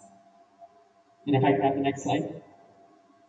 So my problem statement states how the ASPCA, a known pet organization, found that in many households, outdoor pets are susceptible to illnesses due to rain and it becoming wet over time after thunderstorms, and how it can even cause seizures and even the death of our pet, and how after a long period of time after it's rained, it can dry and still become very toxic. And many pet owners think, oh, since it dried, it's okay to feed, but however, it does lead to severe illnesses in our pets. So these are some justifications that I found in articles on the web suggesting that it is in fact a problem, just to further back up my problem so that I know that it's a problem worth pursuing. So these different articles showed how mycotoxins are produced through the wetness and through the mold, and how they can lead to different effects such as seizures and death. And the reason I included a similar solution is just to contrast what I want to build compared to what's already out there on the market. So this is a solution, and as you can see, it has 3 different walls around the bowl, but what my product intends to fix is from above, because as we know from the rain, there's what we call acid rain, which is different chemicals mixed into the rain that can mix in with the food and cause illnesses. So the potential customers that I hope to help out with my product are not only all pet owners that have outdoor pets, but also people in the low to middle income brackets, since it does waste dog food, and when you live in a low to middle income bracket, wasting dog food is essentially like throwing money down the drain, because that money that you're spending on dog food, since it got wet, can be used for putting food on the table or for paying monthly bills. So this is just a technical drawing that I had of my assembly sketch, in which you can see how it's going to have a curvature the cover is going to have a curvature, and it's going to protect the dog food that's under it by having the water fall off instead of coming directly onto the food. And this is actually just a drawing of the actual dog bowl cover, in which you can see how on the side it's going to have little holes to attach alligator clips so it attaches to the actual dog bowl. So this is just an organized parts list of everything that I'm going to need to build the actual, when I was actually building it, and it has the descriptions of what each of them are going to be used for. So the dog bowl, the plastic sheets that are going to be the mold for the fully cover, alligator clips, and screws. So this is what it looked like when it was completed. As you can see, it has the curvature and it's attached to the dog bowl on the side. Add some alterations that I know I'm going to need since I already tested the product. I do intend to, as you can see from the bottom inside the bowl, when I melted the plastic, it did kind of make a curved shape. So I do intend to put some sealant and paint over it so it has more of a watertight seal. And here's an actual video of me testing it where you can see it go through the motions.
So I also did another test in which I contrasted the different types of weather. So this one is more of drizzling, a slower type of rain. And you can see how I tested it using a water hose, in which I just sprayed the top of it just to act like a little drizzle during an overcast type of weather. Next one. And this is what it looked like during from the bowl, an actual thunderstorm type of weather condition. And this is a comparison of what I dealt with when I didn't have the cover, which is on the left side, of how much water during the storm would actually go into the dog bowl, versus on the right-hand side, you can see with the cover, it did take away a lot of the water inside the actual bowl. So my results for the testing were that the usability, I used my sister as the person who was doing the main testing.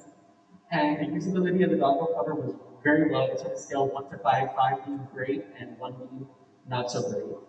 And 5, the usability of the dog bowl cover was that it was very easy to attach to the dog bowl. And in light rain conditions, it was semi-effective in keeping water off the dog bowl, and very effective in keeping water off the actual food. And in harsher conditions, it wasn't as effective in both regions. But I do want to improve on that with alterations to my design. So in conclusion, I found that the product worked best when it was in drizzle-like conditions, but as I said, some alteration will fix that. And I do recommend this product for people who truly suffer with it, because it is meant, the way I created it was strictly to the dog bowl size that I was working with. But if I do invest time on this product, I do want to make it to where it's more versatile to different sizes of dog bowls so that it can maybe go as a product being sold in stores worldwide. Thank you for your attention, and I hope you have a great rest of your day. And I'm open to any questions and comments.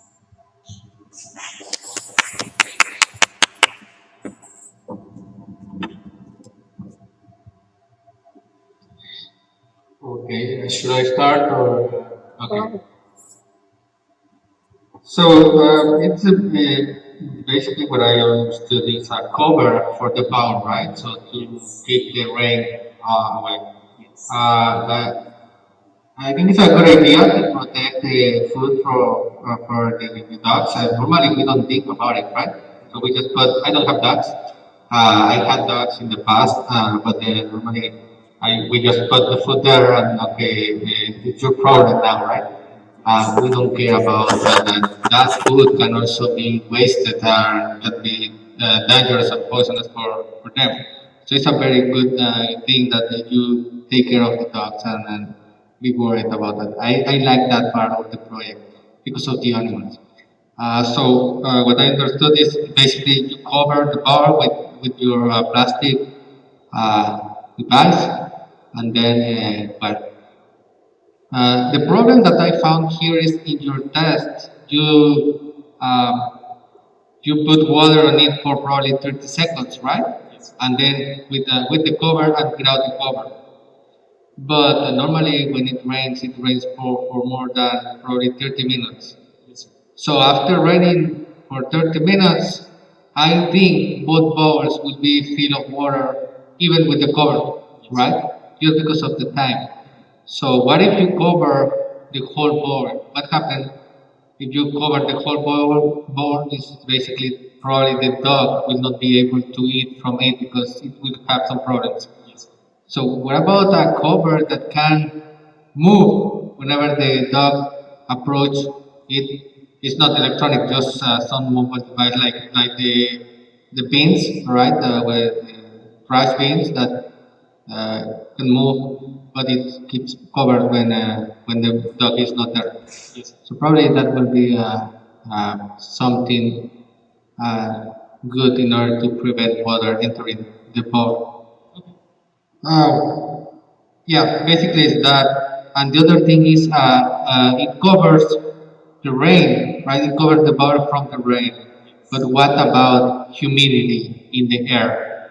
So how can you deal with that? Because at the end, humidity is what produces these microorganisms that you mentioned in one of your slides, right? Micro something. Yeah, that things. And I think they will come from humidity more than from water in the bar. But do you have any idea about fighting humidity? I would have to research that because I may be dependent on how it affected rain because that's what I went through as a pet owner. But I will look into it now that you did bring that up to me. Okay, so probably well, it would be a good idea to cover that part too. Yes, sir. Anyway, I really like the way that you take care of pets. Thank you, sir.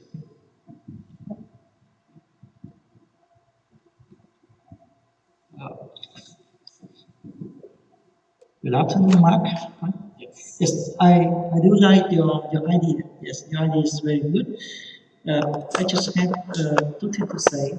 First, you use plastic as a material, and you cover the foot of the dog by the rain. But how about windy? The wind. In Texas, the wind is big issue, right? And in the rain condition, the wind can come from any direction. And I see the cover is just cover one or two or three sides, about another side. It's different. And if you use plastic, how can you make it? You use 3D printer? I used a heat moldable plastic that I found online, so I was able to mold it to a specific shape that I wanted for the curvature. So you set the order, you make a special order for your cover Yes. from the company, and they ship it to you. I actually bought the sheets online just flat, and I actually molded them myself to a specific shape. Since the bowl was it had a specific diameter and a specific circumference. You mold the plastic by yourself?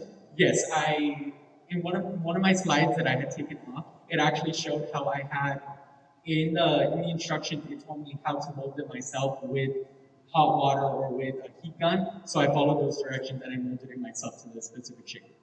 Oh, perfect. That's it? Yes, and this is the model of the rough model of what I intended to design. And if I do plan to invest this more, since I actually do want to because it's actually something that affected me, I do plan on making it less rough than what it is right now and maybe making it more versatile to fit more different sizes of bowls. If I was one of these, probably you can add some heat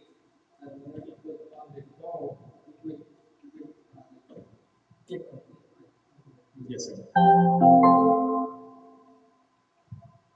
I suggest you can use a 3D printer. It's new and I do it many times. It's very strong and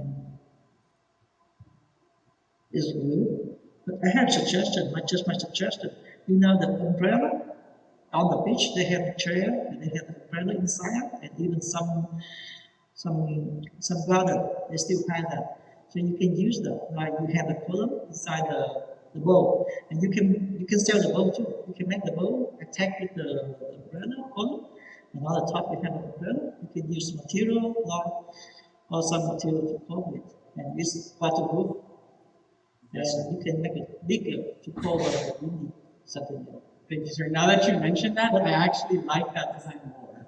So But thank I you like so it. much. But I like your idea. That's all for me. Thank you. Well, as Dr. Chumacero was saying, well, thank you for thinking in the pets, right? In the dogs. It's many people don't do that, and it's a responsibility for every pet owner to keep them safe and healthy. However, regarding the project, one of my questions is: are you thinking in developing this as a whole unit, the cover plus the bowl, or is it going to be just the cover? Because, for example, I don't have a specific dog bowl for my dog. I just use old kitchen plate that I have over there, right? So, but so what do you think? How do you see the final product? Is it coming in one unit, or is it just a cover that has to be adapted to the bowls that are in the market already? So what do you think? At first, when I first started developing, I was just going to develop a cover. But now that I'm getting more insight into how it works and like actually putting it onto the market, I would honestly want to do a bowl plus the cover that would already come with it. Okay. Right. My other question is this one tackles one of the several problems that we have when feeding or the dogs outside and preventing the dry food getting wet is one of them. Have you thinking in also adding additional features like preventing ants, for example, getting into the bowl? Or what about the birds? I have a yard where all the birds like to eat the dog food. Actually, they eat more than the dog, right? So it's so those are some of the issues, for example, that I face with in my personal experience. And have you think about it? Did you say, well, this is something that can be expanded into something else, or you say, no, I'm just going to tackle this? That's a different project. So what are your thoughts on that? I honestly want to make it as versatile as possible to handle all the different types of problems out there, because I do face some of the problems with that you do too, ants, and in where I live, there's a lot of birds that start to eat the food, and just like in your case, the birds sometimes do eat more than the dogs. Yeah. So I would like to add more to it that offers that versatility in usability. Okay. And I guess my last comment is you some suggestions following the comments from my colleagues right here. The product needs to be tested against some real life conditions and redesigned for that. For example, water coming from different directions, but also when it's windy, you need to test if the cover is not going to flip the bowl. If it's going to do it, how can you prevent that?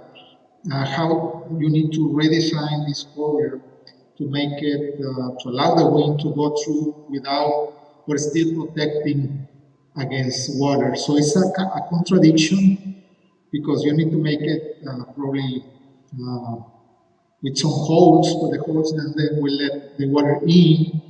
But it's something that can be made. For example, A year ago, 2 years ago, CTE here in Brownsville, they gave us a gift for some of the attendees in a workshop like this, and they gave us this umbrella, which is wind friendly, so it doesn't flip when it's windy because it has a hole in the center where it doesn't let the water in, right? So that's an innovative idea. So you should think in your designing in also how to solve those engineering contradictions that we call, right? But it's a good starting point, and it's just a matter of keeping developing towards making it safe and efficient, right? Yes, sir. Okay. Thank you very much. Thank you. Thank you. Thank you, Mark, for joining us. Okay. Next, we will have students from Hannah Early College High School with foldable hanger. Students are Carla Flores and Ivan Lopez. At this time, panelists, you are welcome to go up to the presentation area.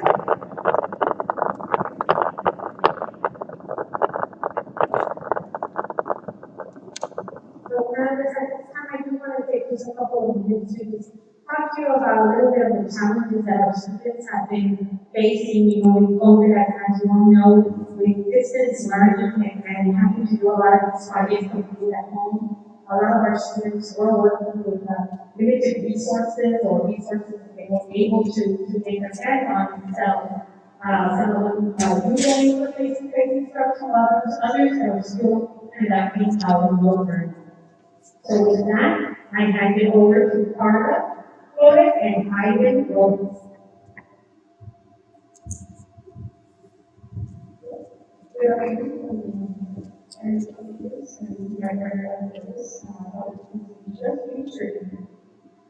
So clearly, we see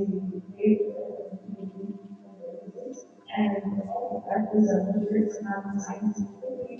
Often so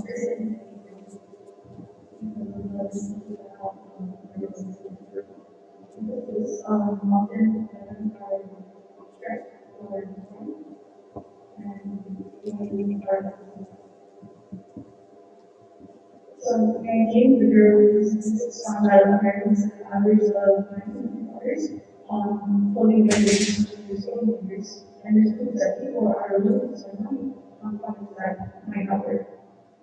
The goal of our product was we wanted something that is good translation that is not strict, is inclusive and full of strict. So in order to create a prototype that people would use and they would proud of, we needed to provide those evidence. The first component would be to limit conflict. That was the main goal for our invention, so that has to be at the top of the priority. The next would be to lessen hang-up time. Now, because it's a daily sport, people spend large part of their life over every day doing this action. So in order to lessen it, it would allow for people to have more time for other things, maybe to get ready to present the morning. Next is there's something that is in use, it's not important. People like simplicity, people like to be able to have things done in an orderly manner. Next is size. Because people come in all shapes and sizes, we need to have different sizes in order to accommodate people like that. So last is durability. If something's not going to last, it's not worth the money. So we want to make sure that it has the structural integrity to withstand time and time.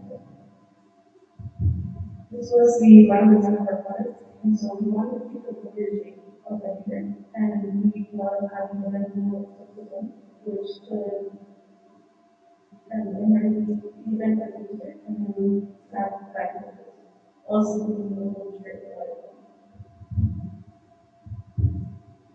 So the proposed solution, we have the vendor system. So So because we have the normal shape of the plastic hanger, it's easy for people to understand what they're buying. So in order to create more efficient use of the hanger, we developed the bendable arm, and it will allow for the arm to snap out into place after use in order for the neckline arm to fit.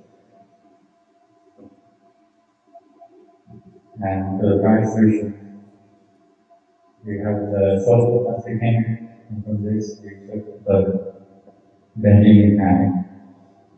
And our problem with this solution is that the arm is use in my very. Next we have the mold, and it's a very sturdy design. I feel like you would last long. The only problem with it is because it's so wide, we might not accommodate all sizes of it. And then last we have the freon hanger. This one is able to mold to any different size, but the person will have to do it manually. And for people who want to save time during the day, they don't want to adjust it manually. So while we have others, we are going to complete it, but our team was working. So we are just very economic at the time. And while we're doing the non-sewing level, and also to going to be released, so we have this is the whole level of the and this is what we want to do.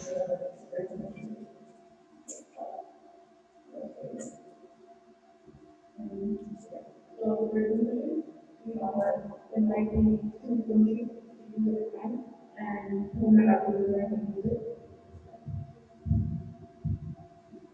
So because the design is so familiar, people might not implement special with the walk by story.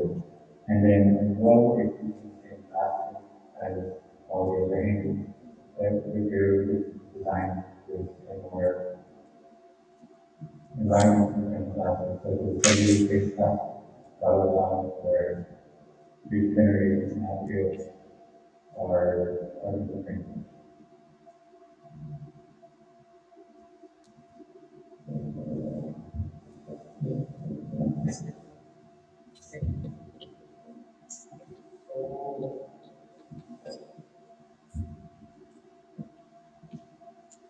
Basically, what I is that we are like dealing with sometimes the difficulties that are probably required. So what about we make a finger from here, not from here? Yes.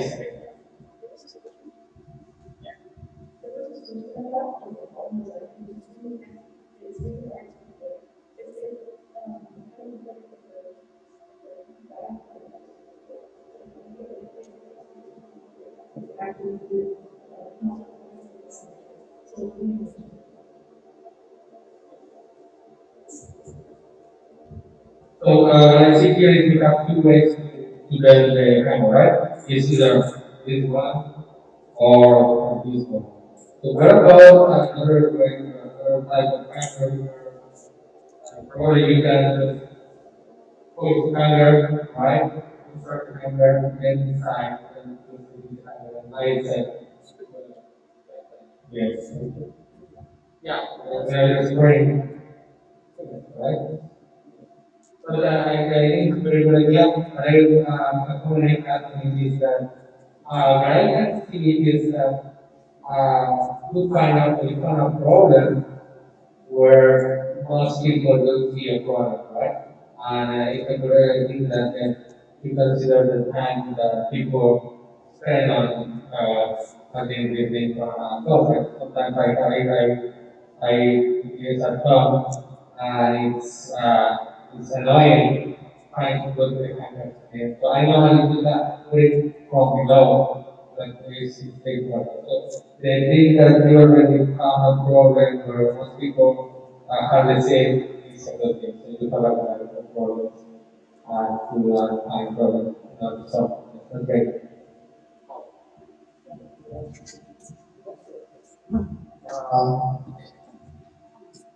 which of the two mechanisms works better?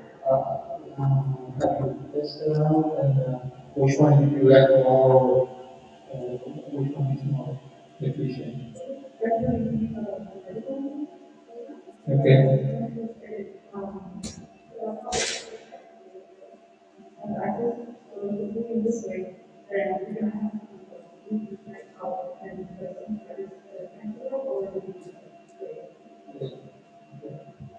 And what I see that you just need to probably add some sort of lock, right? Keep it in place, right? Because because of the way you make it, it's something that I see. So it's I see it like still like a work in progress. I see that it needs to find some details like lock that we. If this is the best option, we will be considering some other options. And this, it's great that you guys are using the 3D printer to do your prototypes. This, this is something, for example, there are some candidates that are using only for sheets, or that they also use for t-shirts and pants, the ones that are that type. Are you planning to expand the project into those types as well, or it's not? It's always what do you guys think? We feel that if we have the extra bar, we will create too much tension on whatever shape we can get. So instead of some design with the bendable part, if there's something else on the bottom as well, it would create some weight, and we just bend it every time we put it straight and before the t-shirt, so usually with the t-shirt, you're going to have really separate, where you're coming from the bottom shirt, you're going to have the pants and the shirt together. Where curling the bottom is there, so it's easier for insertion. Right. Thank you. And these are the ideal method. And the method finish, so the final product is the blue or the black? The black one. The black one we have for it's a blue finish. The blue is the integration that we can take now. So the final design of the body, we have like this here. And you can develop it with a filter, and here's chocolate. Yes. So I like it. And what is chocolate? What is the chocolate when you try to use the final design?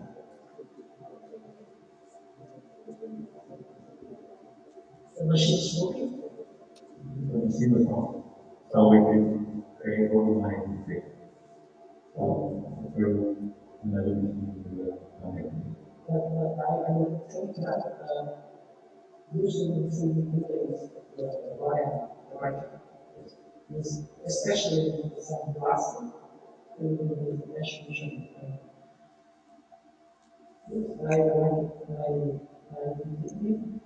The problem with solution is you can turn the hole into the plastic, which they can process. It's better than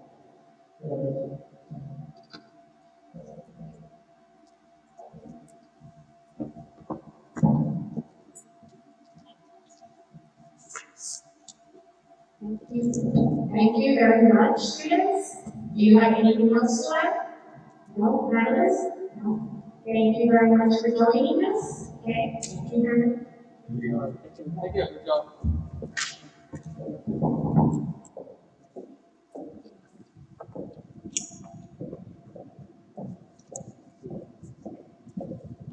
Okay. Thank you, panelists. We will have our next entry from Lopez. Early College High School, am I over? We have student Jessica Cantu and student Oscar Marquez. They will be presenting on the traveling below improved.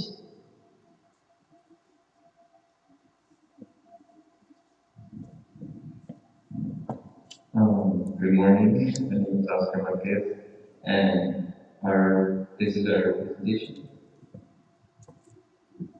So, what do I know a lot about or I'm an expert in? I know a lot about media apps, I know a lot about organizing and multitasking, and I'm an expert in smartphone technology and photography. What do I love? I love going camping, I love technology in general, and I love getting things done and working efficiently. I also love learning about new technology. I hate it when my blankets in the bed get messy. I can't sleep comfortably in the back of my seat, and I can't charge my phone in the car when someone else is. And these are some things from Missy. Three things that I know about organizing. I overthink a lot, I take care of others, and communication. Three things that I use to use in everyone is lazy room, trash control, and development. So our background information is traveling has been part of our lives for decades. Recently with the pandemic, travel has slowed down. However, for the longest time, many individuals have reported having neck pain while traveling. Some of these include kids, parents, teens, and friends. Struggling to rest well because of low comfort levels has led to negative effects, including the struggle to sleep well, feeling drowsy after a long trip, or waking up feeling dizzy for not getting enough rest.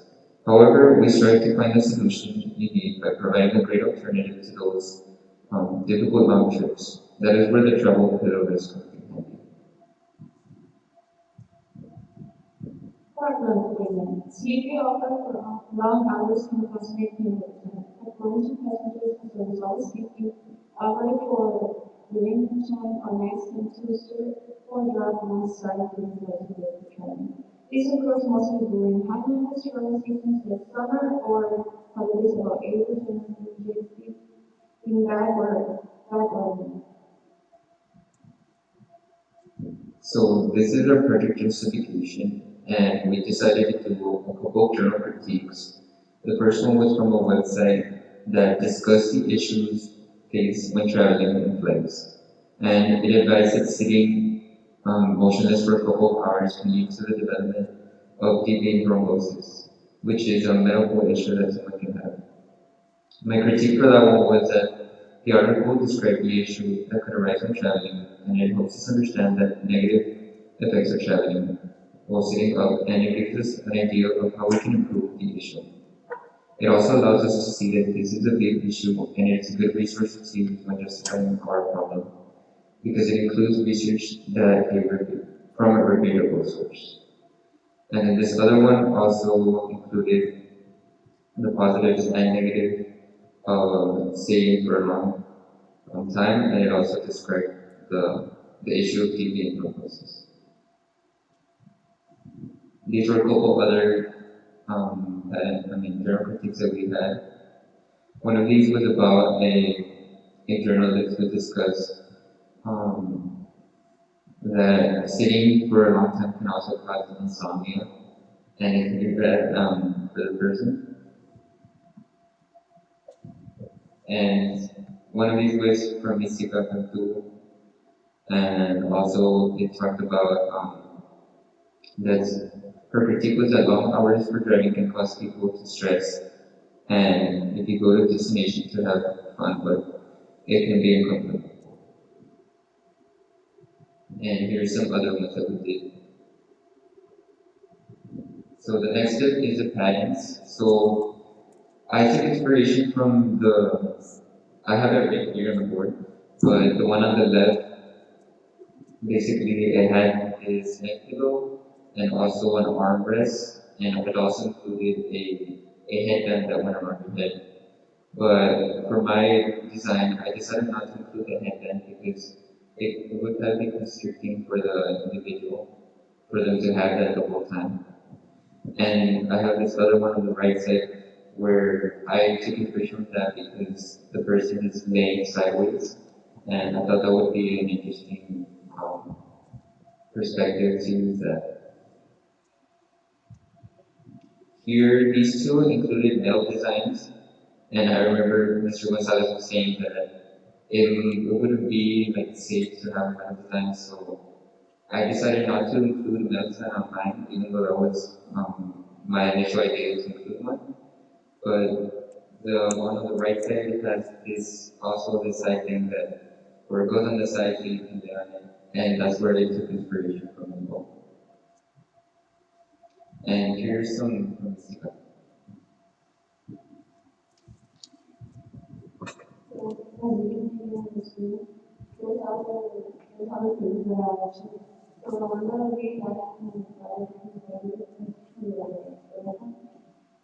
This one, as you can see, the world has been developing this market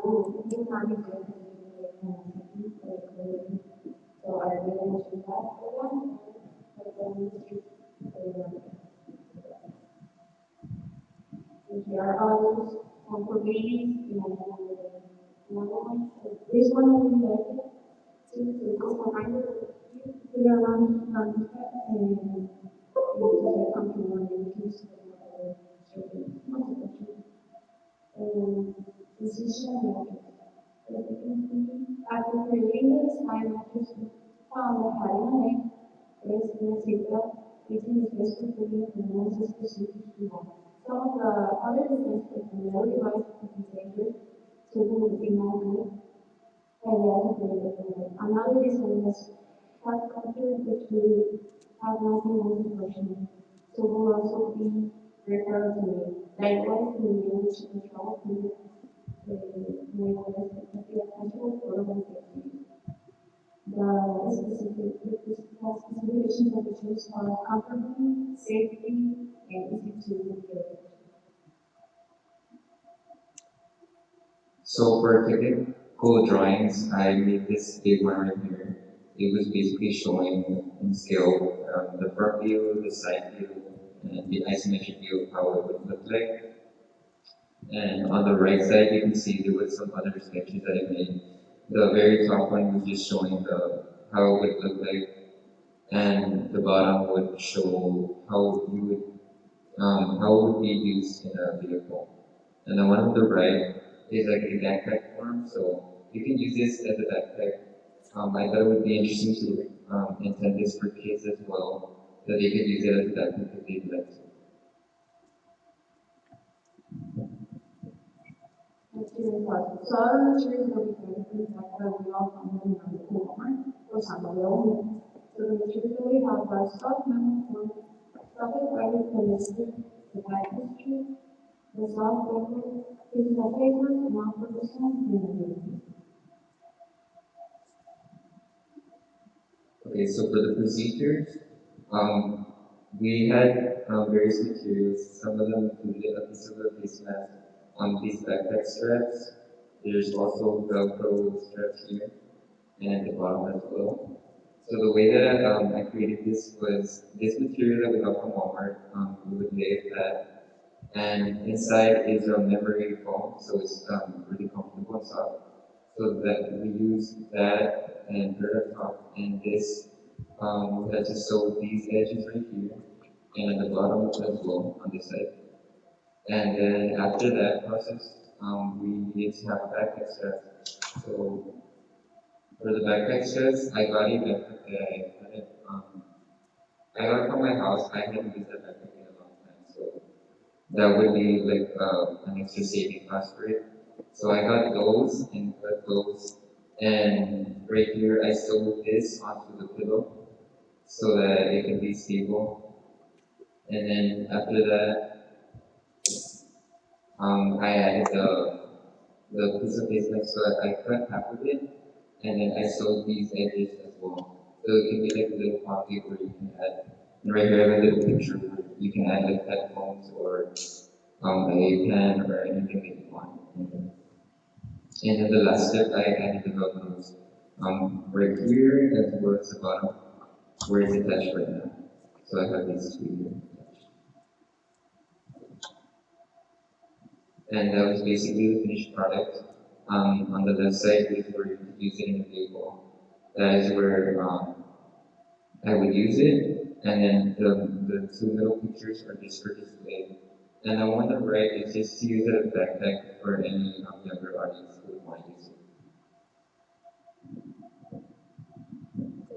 Testing the purpose, the purpose. These tests will determine whether the field can sustain a small amount of weight for some time in leadership conditions. The company create a service, make sure to install the longest and properly, but the background to get rest and have a extent. And we bring customers to get on the vehicle. So it's the country, we have some classes, we have to do the controllers, so we're constantly. The rest will determine whether the field is sustained to peace and people in connected to use. The relationship consists of the sales and confidence. We have professors and controls. So the result of the prototype, we actually did a test, a survey after, and where we would test some people and give them the pillows so that they could use it. So for the pillow attachment, it did not detach 80% of the time. The pillow weight, it supported the weight of about 80% of passengers. The head pressure, most of the users put a regular amount of pressure of the head on it, while some of them put a harder amount of pressure on it. The qualitative data, the comfort, about 70% of people rated the travel pillow 4 or 5. Aesthetically pleasing, 65% of people rated the pillow aesthetically pleasing. Enjoyment, 90% of the people enjoyed using the pillow. And the use case, 70% of people agreed on using the case more often. And for the material, 75% of people enjoyed using it. And right there, those are the results that we got from each test.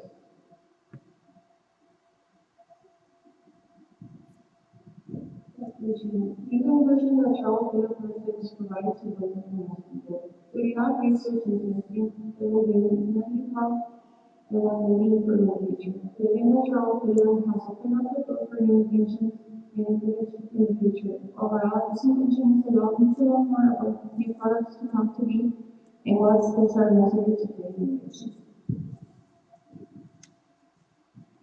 The last thing is the acknowledgements. Well, I wanted to give a thank you to our school librarian who helped us in beginning our research process, as well as to Mr. Gonzalez who was helping us during our production stages and was giving us advice throughout the research, and also Mr. Valdez for giving us the resources necessary to make it.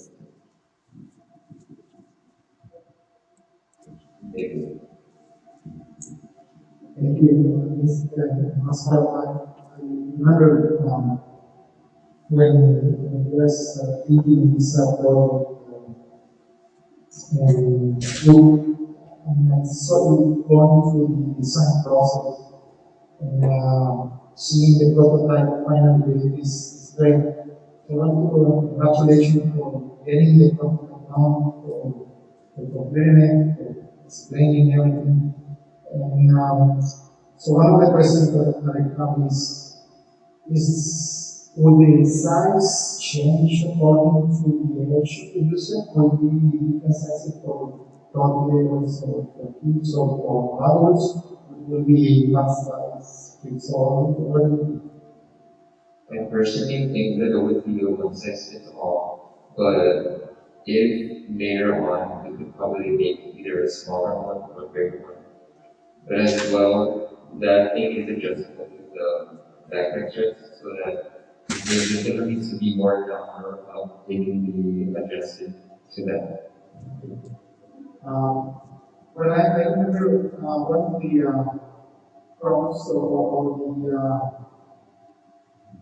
the things that you thought about, you were presenting in terms of comfort of the passenger in the vehicle. But you know, this idea or this project came to my mind this past weekend when I was working as a race. And I was looking at these parts of the capsule, protecting things on the sides to avoid, the driver getting hurt when it's stroke cycles. Right? So it really doesn't get any injury on the head. So thinking in additional features of the product, may also prevent some injuries in case of an impact, or probably thinking improving this project further to make it more attractive to the project would be, for example, using different fabrics, like all these developments that are used right now when people are making the mattress, they use this fabric that is kind of a self-cooling, or there is antimicrobial, like things like that. So those could be things that are value to the product, besides the one that already has. And, this is an interesting product that may be very attractive. For safety, for comfort, things like that. Thank you.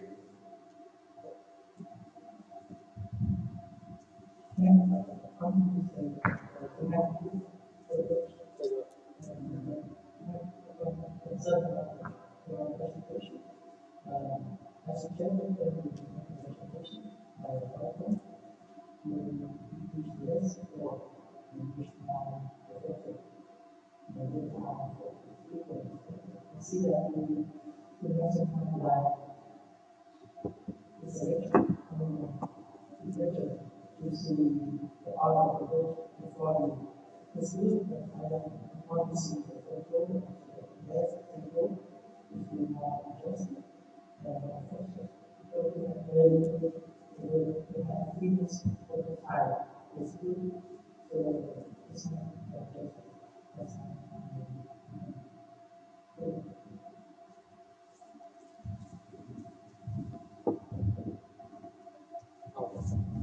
Thank you, Oscar, thank you, Jessica. I think your pillow is a good product, especially the fact that you already made it, right? I really like that it is a face cover for the pocket, it shows a lot of creativity. I hope it's a new one and not a used one. But I have some comments on the product itself. The first one is that I find it really difficult for a traveler to have this pillow on top while traveling. So I have traveled several times, and I carry my backpack, I carry bagage, and I don't think I will actually be carrying this thing on top of all that. Probably you need to think about probably a pillow that you can inflate whenever you need it. Okay? The other thing is, I think that the main problem while we are traveling and sleeping while traveling is the forward bending of the head. Right? So whenever I fall asleep and traveling, I always go like right, and I get probably jumping from one side to the other while sleeping, and I would go. I have a lot of pain here, so very bad posture. And I think this pillow is not solving that problem. So how do you deal with the fact that what can you add to this pillow in order to avoid that problem? Probably a band on the head, you say it's not a good idea, right? Probably can be something to avoid that problem. Other than that, where do you get the phone from? It's you buy it? Yeah, So what is the difference between the thing you buy from Walmart? So basically it's the back, right? So I mean this back, but again, it's what you make. So why did you just um, send it back and people get the phone from warmer.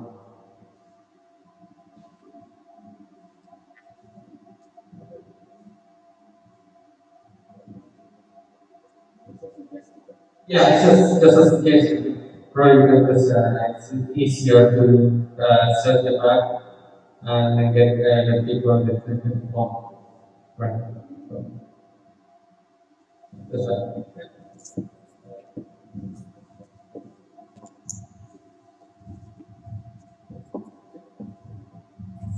Thank you very much, Mr. Karen Master. You did a great job. And thank you. Thank you.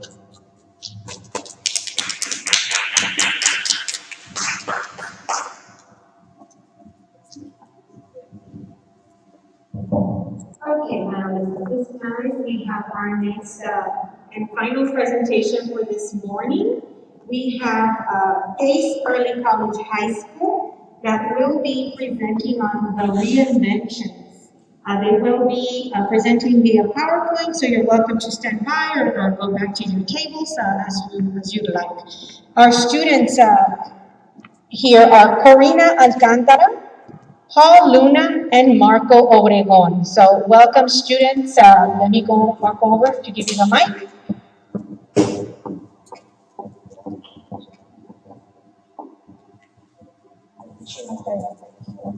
Hi, hello, I'm Karina Alcantara. Today we will be presenting to you the reinventions, which we now call redesigned school gear.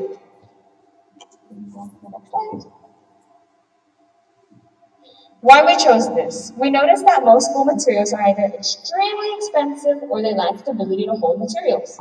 With redesigning certain school materials such as a binder and a protractor / ruler, we can help students and workplaces use these materials without having the whole hassle of having to break it, trying to see what I can do to fix it.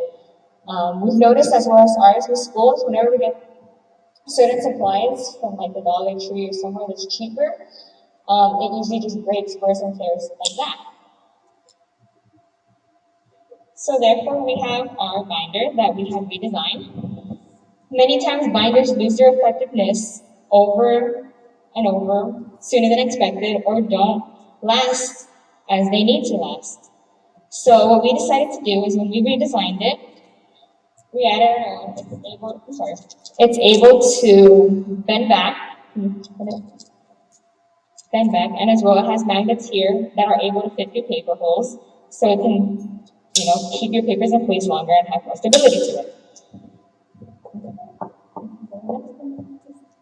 In our binder matrix we have here, we saw the different designs and different ways binders over the years have become and their prices.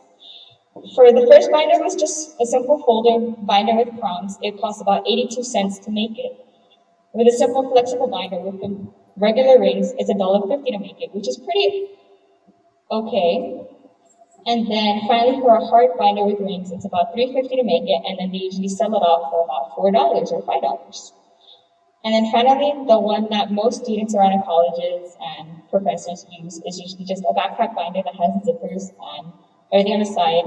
And most of the time, those cost about $2.50 to make. And then along with that, they sell out for about $7, $6. However, with our binder, can we go to the next matrix, please? Oh my God, these are the designs. So when we were coming up with the designs for the binder, we came to see that it would be easier for more stability on the binders when holding papers, would be for them to have magnets in the middle placed so they're able to easily close and open without a hassle. We also sought to see that when they're having to place your index cards and all that, it's easier for them to have when more stability is caused on the side and supports the bottom and top. Marco will go more further into depth with this.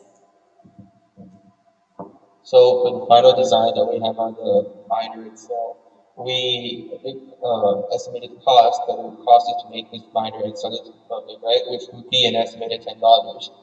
The compatibility is pretty fair, easy to carry around for people, easily accessible. The market would be great because there are millions of students each year, right? And the United States alone that would be in need of a binder that's cheap but fairly effective to carry around. The materials are pretty good materials. They're not materials from a binder that you would be able to get at a dollar store, for example. And that way it would be more durable. And the application would be good because of the size of the binder. It would be able to take everywhere. It wouldn't be like a 3-inch binder that you have to fit in your backpack and then nothing else can fit. Moving on to the next slide.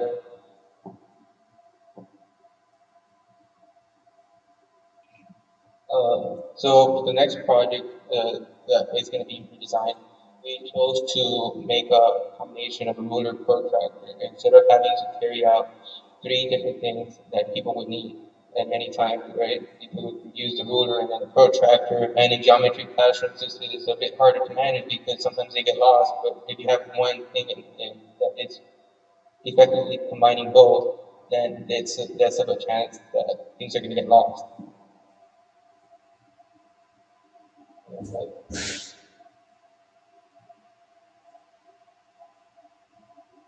As we see here, we have the matrix for the ruler / protractor combination. As we can see, a simple wooden ruler at its cheapest point would cost you about 25 cents in the market. It's fairly compatible, easy to carry around. It has a great market because of its price. The wooden material is kind of fair.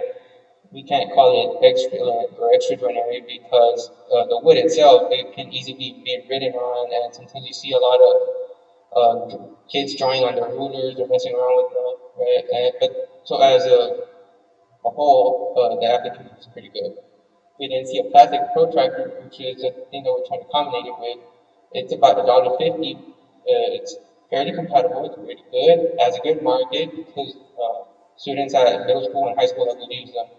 The material is fair because it's plastic, so it's easily breakable. However, the application is pretty good. Then we have a digital angle ruler, which shows you the angle digitally. It costs about $25 though, so the price is kind of expensive for what it is. But the compatibility is good. The market, however, is not as good because they're so expensive. Not many classrooms are able to buy them and afford them for their students. The materials, however, is good, and the applications are pretty good. Here, our third partner, Paul, will go into detail.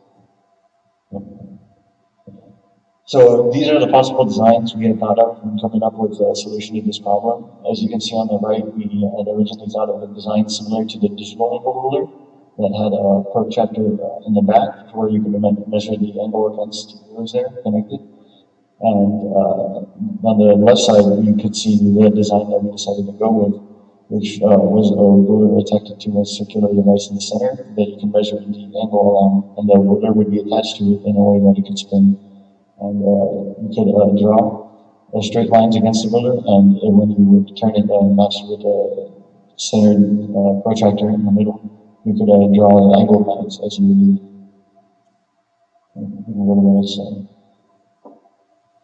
So here we came up with a decision matrix for both of those.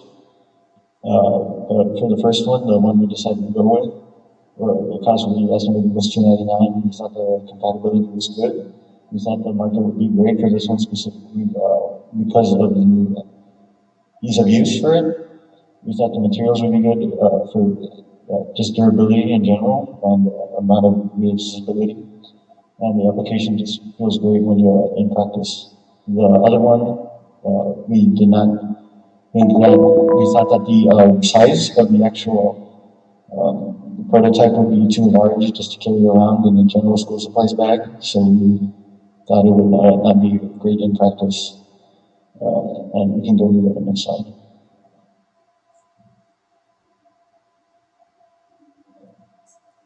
So we conducted a survey for all of these, and we decided to ask general people their thoughts on just general school supplies the way they are right now.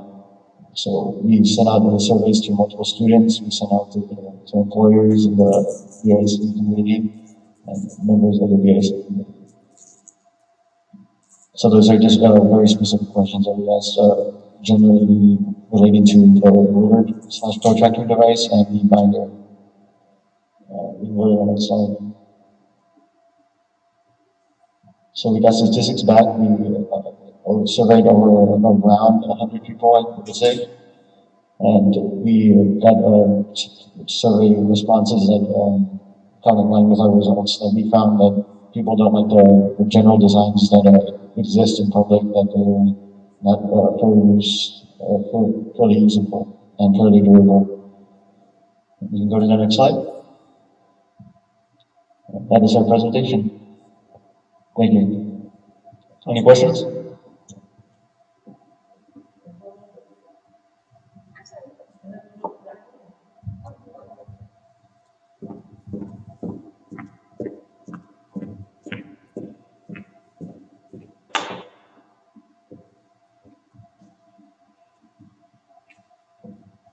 So this is like the evolution of the school year, right? So it has been the same for many years, and so you guys are thinking how can we improve, right? And, so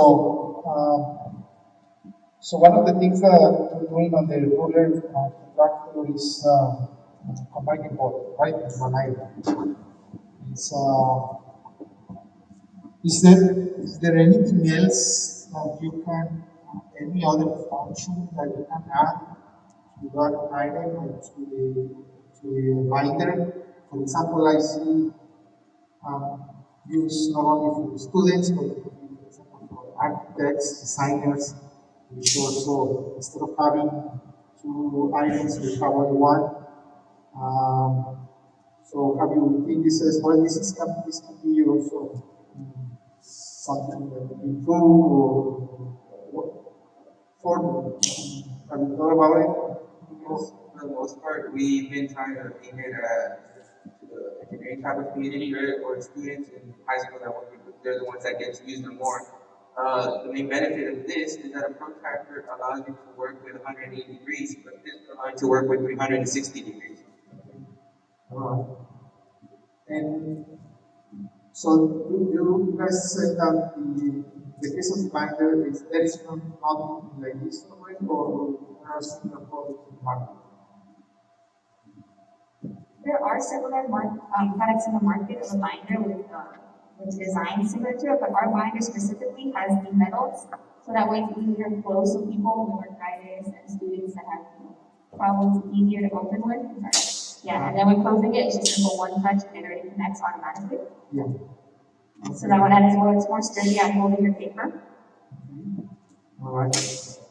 Also, a lot of the times when you're using binders, a couple months later, the rings are not even, they become odd, and that's why people have to keep buying new binders with the magnetic little prongs and attached to them. The magnet will attach it to itself rather than letting it slide once under the place and make the ring bend. Adding on to your question earlier with the protractor, we felt that the market was already saturated for architects in the professional field because they usually have the money to buy those higher end products and more durable things. That's why they need this high school Yeah, what I like about mine is before that use it as a notepad, right? Because it's so most of the time you have loose leaves and then you put it in a white paper and write it. Very boring. So this one is very very innovative, like the idea we want. Yeah. So do you check patents for that specific design? Other patents that cover those things will prevent you from doing something. I don't know. I'm sorry, can you repeat the question again? Patents. Okay. Did you check if there are any patents about the same idea? No, we basically looked at it in general. Products already out there, we weren't able to check out the patents. Sorry about that. That's fine. Yeah, something that we probably will need to do. I know that you guys follow a process, and something that you need to make sure when saying what this design is innovative is doing some research that is not protected. The idea is not protected, so you don't get some legal issues. But basically, that would be my other recommendation is make sure, because the idea is very good. Just make sure that it's not already protected by someone else, right? Especially the company with school supplies companies, big manufacturers.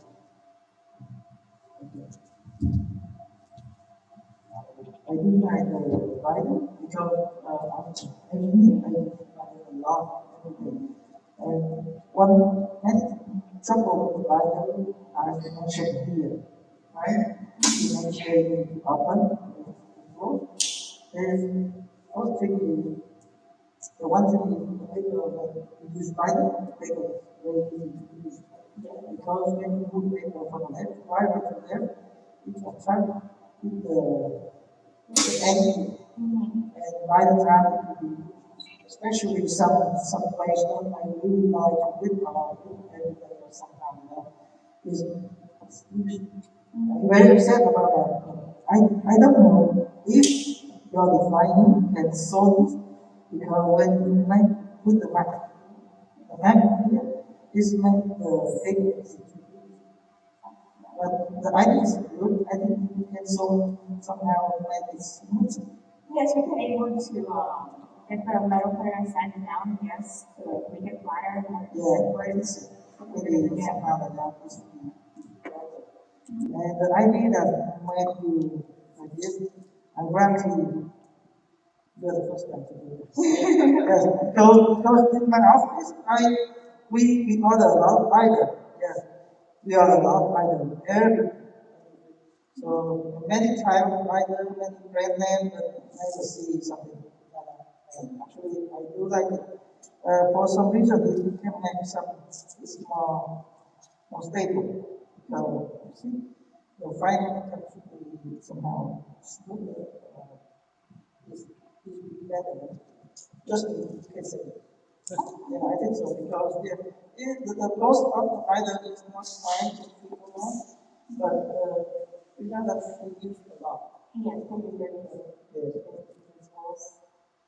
And for the tractor here, actually I still don't understand why you can use this. For the ruler, yes, I see they use a lot. But for the tractor, I like this idea. Use it to draw. Yeah, you can use it for drawing, yes. Yes. It's based more out for the architectural and engineering designs. I understand I can see here that you're the subsidiary of Brownsville Engineering Department. So most engineers need to have your angled lines, angles before creating something to make sure everything's pinpoint to the dot. So here you can put it up to 90 degrees, make a straight 90-degree line. Or you can put it out to the 180 and it's created, and you can move it also to like 75 or other angles. I know we accidentally didn't add those other angles in, like a protractor has. But with that, you're able to get the perfect pinpoint degrees and lines.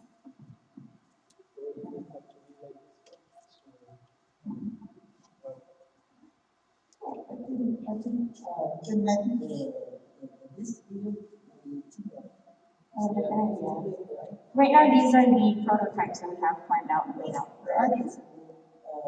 Let's say the principal architect, we use projector, we don't use projector much. We used to try the ruler, one ruler is 45 degrees, and when try the ruler is 60 and 20, right? And combine them, we can have a lot of angle, like 75, 55, 35, we just mesh them together. This angle is like the angle usually used. But yes, we do use the protractor for some very special. And I decided, I think we can make 2 hours. Yes, we're still working on the process of it. Right now, these are just the prototypes made out for the arms. And by the way, the drawing and work with when we join the next time, we use this stuff. Thank you. Okay, guys, I have some comments on your presentation skills. I really like them. The only thing I could about you is try not to read, but your energy and your how do you say the security in front of us and in front of people is good. So and just try not to read what you are presenting.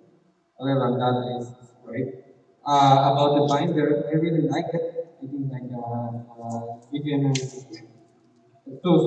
sorry, I'm making a mess. Sorry. This thing that you can only use, right? The only thing I will add is a place to put a pen. A pen, something like this. See? Yes. Yeah, that would be great. Then probably we can send this for thousands and we can buy some of them. But the magnetic tip, the thing here is also a great thing. Most of the time, paper is out because it's done plus properly, so that's good. It's like the best. Just smooth it on, like you say. But other than that, it's great and it's a cheap thing, so you can probably sell it. About this thing, I think it's the same as Jesus mentioned. It's really hard to read, it's really hard to use. I don't know how to do these things, but how to read because you need to, this is 100 and this is 90, right? What about some degrees in between, like 78? Because you mentioned that you can use three rules and combinations, and then you can start with multiples of 5, right? 45, 60, something like that. What about 44 or 47? Probably you cannot get.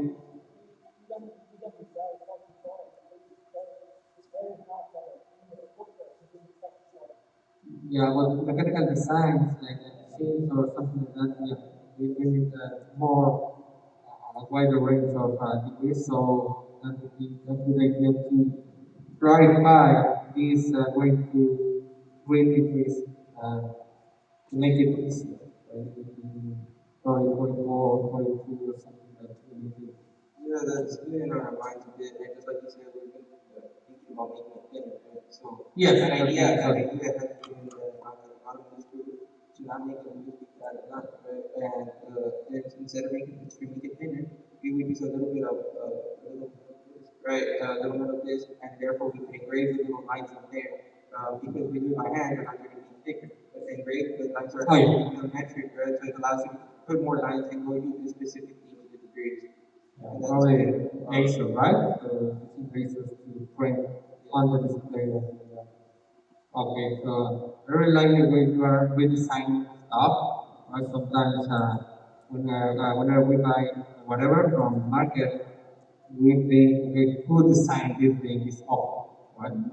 Several times it happened to me that everybody, we never know who is designing something, and sometimes it's just of course design. So what we are doing is great. We design something that is really uh, whatever, but we don't, normally we don't think about the design. Okay? Congratulations. Thank you so much. Any more questions? Thank you all for your time today. Really appreciate it. Thank you very much, Corina, Marco, and Paul, for joining us. At this time, we have concluded, thank you, Tracy. We have finished up the morning session for our participants, our entries. I do want to thank our panelists for their time and being here and joining us and providing us with their advice and providing our candidates with constructive criticism like this, okay? I do, before I close out, we do want to give you a little token of our appreciation. Thank you very much.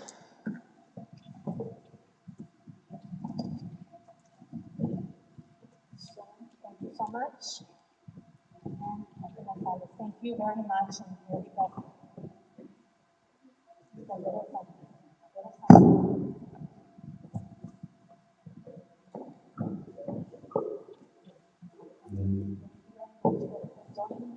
We appreciate your time and coming over and working with our students, okay?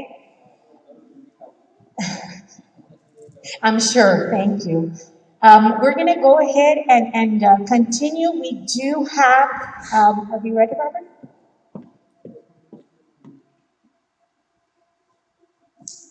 Panelists, you're welcome to stay here to listen to this portion of the presentation, or you're welcome to go to the conference room. We do have the projector with the presentation going on there as well, so you can join us for lunch. Okay? Thank you so much. Okay, Mr. Jesus Charles? Hi, good afternoon, sir. Am I on the wrong side of the screen? I am.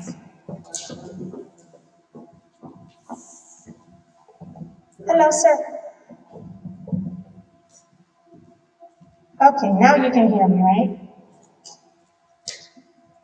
Yes, I can hear you. Wonderful, thank you so much. Students, this afternoon, we will start this afternoon session with Mr. Jesus Charles. He is a former Lopez High School graduate that is joining us this afternoon via Zoom. He is currently a senior lunar payload manager for Firefly Aerospace in Cedar Park, Texas. We welcome you to Brownsville ISD. You're back home, our former Lopez grad. So at this time, I will allow Mr. Jesus Charles to go ahead and talk a little bit more about his experience and his successes and how he is a product of BISD. Thank you, Mr. Charles, for joining us. Go ahead. You're welcome. I have a couple of pictures that I can show. Do I just share my screen and you guys are able to see that? Yes. Yes, they will go ahead and see it through you sharing your screen. Okay, yeah, I think I just need you to enable it.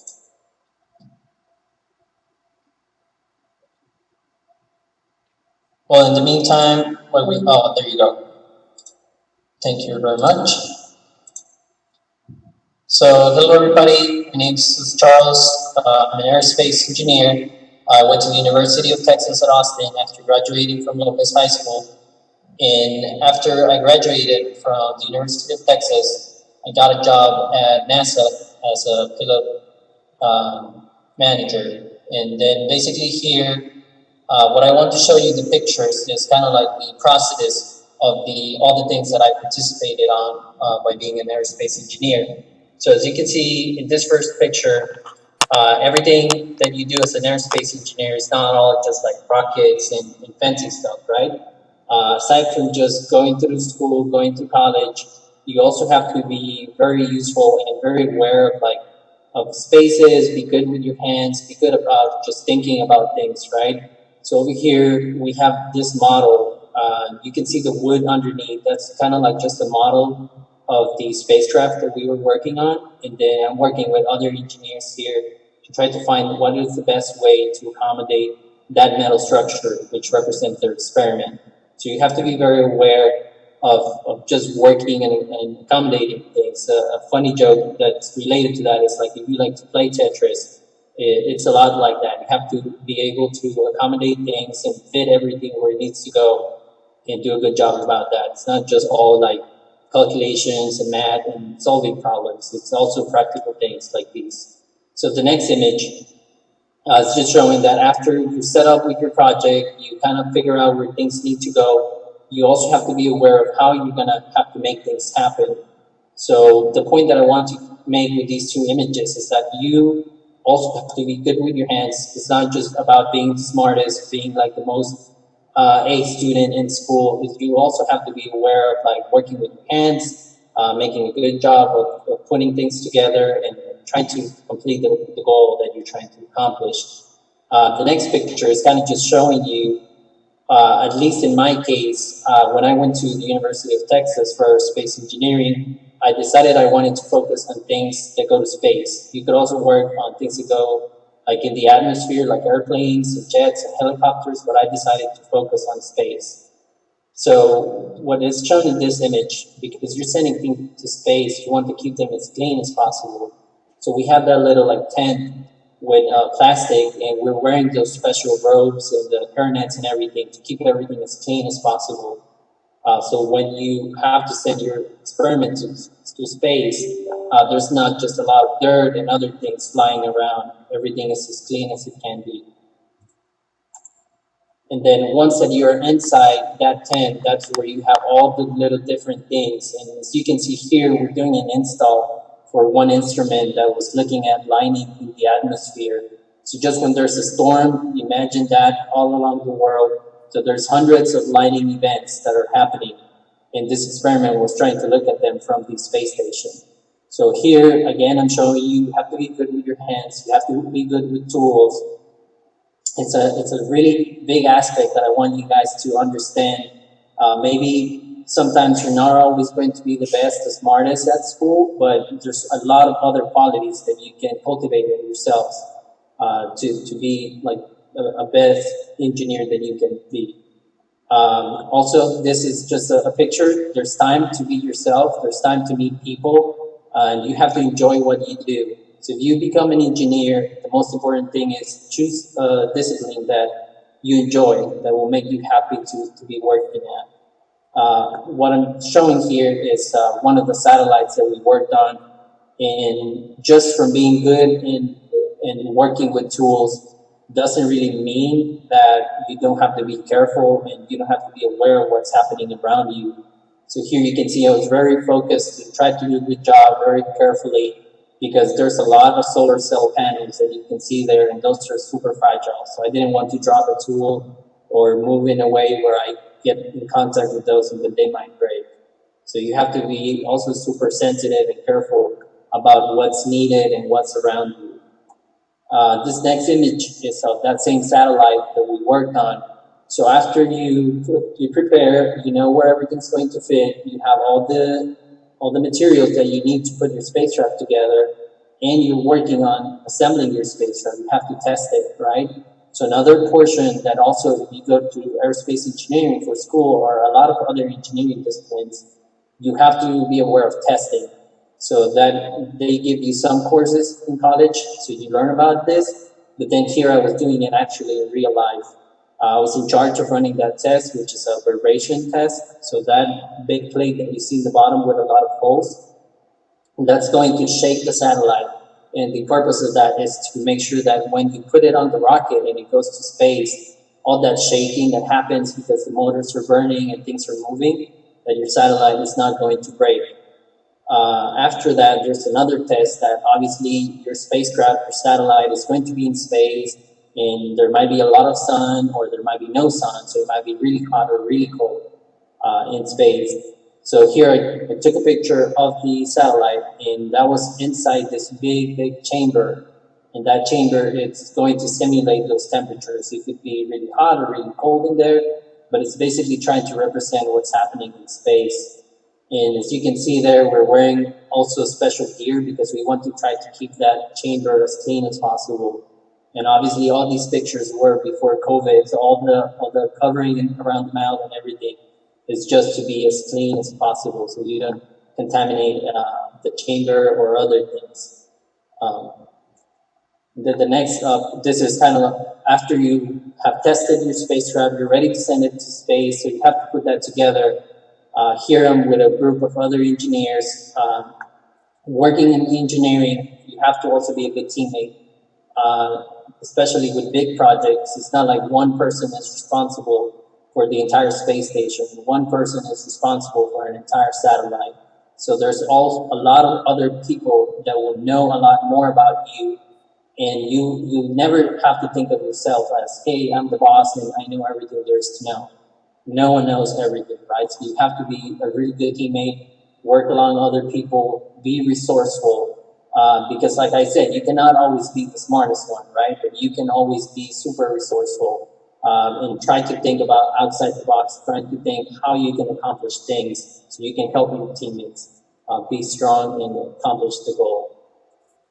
Here's another shot. So after your spacecraft is ready, this is a satellite that I was showing you earlier. You have to send it to space. This one in particular was going into like a giant foam block, and then we sent it to space, and then the astronauts were going to unpack it from that foam block. So here we're lifting it with a crane. We're loading it into that giant foam block. Again, like I'm telling you, you work with a lot of other people. You're part of a team. In this particular job, I was working with a lot of people from the Air Force. And it was really funny because the guy that's there in the Air Force uniform, we went to college together. So you could go either to college, to the Air Force, to some other way, but at the end you might end up doing still what you wanted to do. So there's a lot of paths that you can follow to engineering. Going to, let's say, UT, A&M, the Air Force, those are only means for you to gain all the knowledge you need to finally do whatever you want to do, whatever's going to make you happy. A good reward for being an engineer is that you get to do a lot of cool stuff. If you like those pictures, you think they're cool, there's more feelings that you get, not just from people telling you, hey, that's cool. For example, this is a little like engraved solar cell that we got rewarded with. This is part of a giant solar cell panel that was sent to the International Space Station. And I was part of that team, so I've been lucky, and my name was added to that little solar cell, and it's now, or it was in the International Space Station. So that was a really rewarding thing about being an aerospace engineer.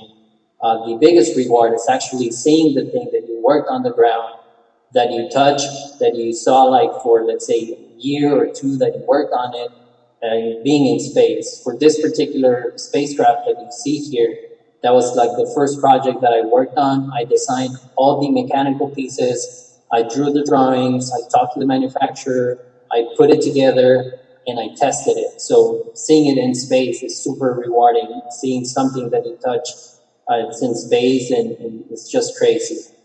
This is another image for that other satellite that I was showing you. It's super rewarding to see, hey, I put that together. I told the people how those panels should be folded, and seeing it actually happen and work, knowing that you were a big part of that team, that's rewarding. Now that I'm this job with Firefly Aerospace here in Austin, Texas, I'm working now, instead of just focusing on the spacecraft and the experiments to send them to space, now I'm on the launch vehicle side of the business. So I get to see a lot of new things related to how a rocket gets to space. So here, this picture is of a rocket. We're preparing to launch this rocket, and it's currently sitting at a launch site in California. And this part at the top that has like the little symbol and the silver part on top of the rocket, that's basically my job. As a payload manager, I'm responsible for talking to all of our customers, and basically the person or not the person, right, but the spacecraft that's going to be traveling to space is inside the little part. And I'm in charge of making sure everything happens the right way so we can get them to space and they can accomplish their mission. This is a picture of me. For our first flight, we have a few payloads. These are called CubeSats. So this is a picture of me loading one of the CubeSats, and the other big box is a dispenser that's actually going to push it out to space once that it reaches the correct orbit. And then this is another picture of me and another teammate loading one of those dispensers into the structure that's going to take it to space. So the last part for these images that I want to show you is now I graduated in 2013 from UT, and then at this point it's been like going on 7 years, going on 8 years of being an aerospace engineer, and now I get to be part of a lunar mission. So the company that I'm working with, we're putting together this lunar lander, and we're sending NASA payloads to space. Which is really cool. Now that I worked on things that went to the International Space Station, that just are in space around the Earth, saying that I'm going to be putting something on the lunar surface, that's super exciting. So I want all you to get a sense of, I'm coming back from your same background. I was not the super smartest guy. I was not like the best one there is, right? But you have to be resilient. You have to always fight for what you want. You have to be resourceful. Look around, see where you can be the best, or where you can try to use resources to make you be the best.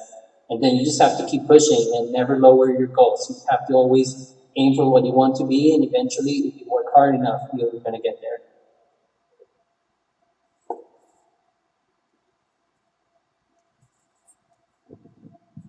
Wonderful.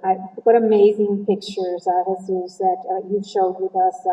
Thank you for sharing your experiences and talking to our students that, as you said, they can achieve anything they want. They do have to work hard. They do have to learn to work in a team. That is something, a skill that is essential that we can't stress enough here at the high school level is learning to work as a team that you will need throughout the rest of your life. Is no job that you work, it's a one-man show. Everybody has to pull their weight for the team to move on successfully. But I commend you for all of your accomplishments, and we're proud to say that you're a proud product of the ISD. Previous Lopez grad, went to the University of Texas at Austin, earned your aerospace engineering degree, and now you fulfilled your dreams of becoming an aerospace engineer and working with Firefly Aerospace. Thank you for joining us. I hope that this is the beginning to continued conference calls that we can have to reach out to our students and showcase our Brownsville ISD students and their accomplishments. So with that, I thank you for your time. I know that you have an important meeting to attend to at 1 o'clock, and thank you once again.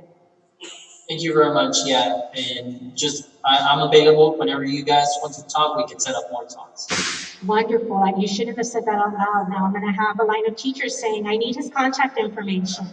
So, but we thank you for your time, okay? And we will see you soon. Bye-bye. You're welcome. Bye.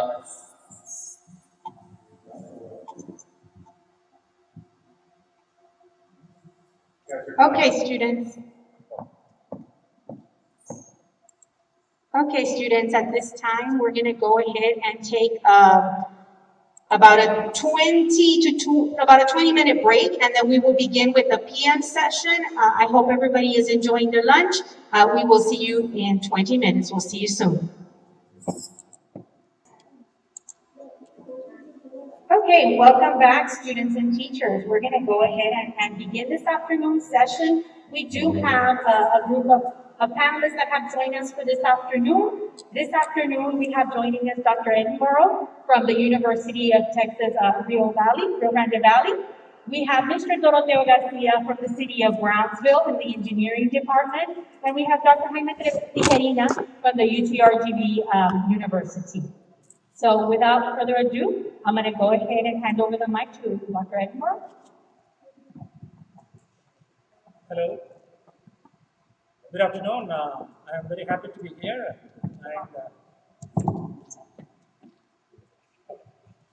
Good afternoon. I am happy to be here. I am Dr. Emmanuel Edinburgh. I am a professor at the University of Texas, Rio Grande Valley. And I have my lab at the Engineering Technology program in Brownsville. We have, I had recently a tour in your STEM center where we have seen impressive robots from Universal, Festo, and also the 3D printers and the latest technologies which you guys will be using in industry.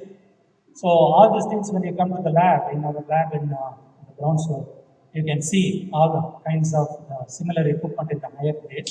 So it is very impressive though. So I am very excited to actually see what kind of accomplishments you guys have in your senior design projects. Thank you.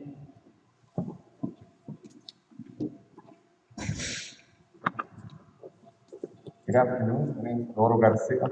I'm one of the engineering managers for the City of Brownsville Public Works Department. I oversee all the construction management in the City of Brownsville and any developments that come into the City of Brownsville. I'm excited to be here and looking at the showcases that will be presented to us for today. Thank you. Hi.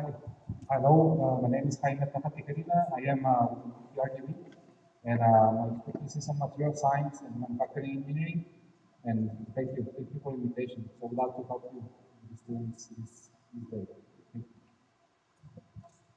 Thank you very much. We are very happy to have you all. We're going to go ahead and begin with our first entry for this afternoon. That will be our students from Porter Early College High School. We have students Rebecca Gutierrez and Camila Gomez that will be joining us, and their entry title is Non-Renewable Energy Pop-Up Children's Story.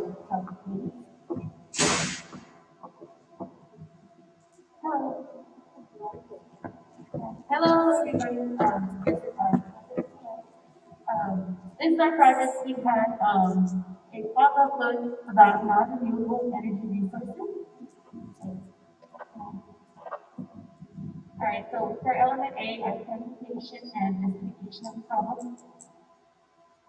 So our problem statement was that we needed to create a pop-up book that was informative, fun, and suitable for young children about STEM subjects, and our STEM subject was non-renewable resources. So our attack points were educational. So how can children's learning improve from reading pop-up books, as well as health and safety? How can our pop-up book promote healthy behaviors in children? So for educational, by having three-dimensional properties, so you don't have just a regular book or something that you can interact with, it's easier for a child to make connections and remember the contents of the book. This helps in improving the child's vocabulary and their imagination, and helps teach them more complex subjects. And for health and safety, by the visual three-dimensional figures and accompanying text, not only do children get fascinated with the subject that we have, but the visuals also aid them in comprehending topics, such as how to brush your teeth, or the parts of the body and the functions, but in a fun and interesting way.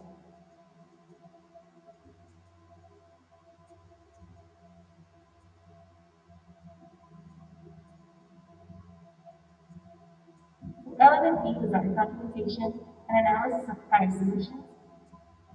So we researched and went online to find pop-up books with like the STEM sort of main focus. And so we found the Encyclopedia Historica, and it's about dinosaurs. And it's very visually appealing. It's not too expensive, it's about $20 for a hardcover copy. But the thing is, it is intermediate book. So it's for children around, I would say, about like first grade up. This would be suitable for a beginner. And then we found this book is a planetarium, which actually turns into like a planetarium. You can put light in and you can project it onto the ceiling. And while this is a very innovative design and informative and fun, it is on the expensive side, and it is probably too delicate and complicated to assemble. So we have our presentation and justification of solution design requirements. So we put our both solutions into our design matrix, and we have the two specifications we wanted. So we have informative, understandable for young children, easy to construct, and under $20. And so we put them there from one being does not meet standard and two being does meet standard. So our design specifications, so what we wanted this book to be visually appealing and easy to construct and use. But our needs that we needed it to be entertaining, we needed to teach it about non-renewable resources, and it needed to be easily approachable for children. So for our specifications from highest to lowest priority, it needed to be informative, understandable, easy to construct, and teachable. And our constraints were we lack the knowledge and assembly pop-up, we had limited materials and limited time to construct. So our design concept generation, analysis, and selection. So my first design concept was to create a pop-up book detailing about different methods of non-renewable energy and how those methods differ from renewable energy. We can start to create pop-up features such as like a solar panel, wind turbine, and other features. And my partner here, their concept was to create essentially the same thing, a pop-up book about non-renewable resources, and show how the sites being consumed at an incredible pace and how they're damaging to the environment, and show the better alternative of renewable resources. So you require stock and paper to create pop-ups, giving examples of non-renewable and renewable resources. So again, we put our solutions into a decision matrix and label them from 0 being not specifications to 2 being specifications. And we have our constraints listed above. It is informative, easy to understand, easy to assemble, inexpensive, and tally up the totals. And so based on our decision matrix, we found that it was a combination of both of our views to make this final decision.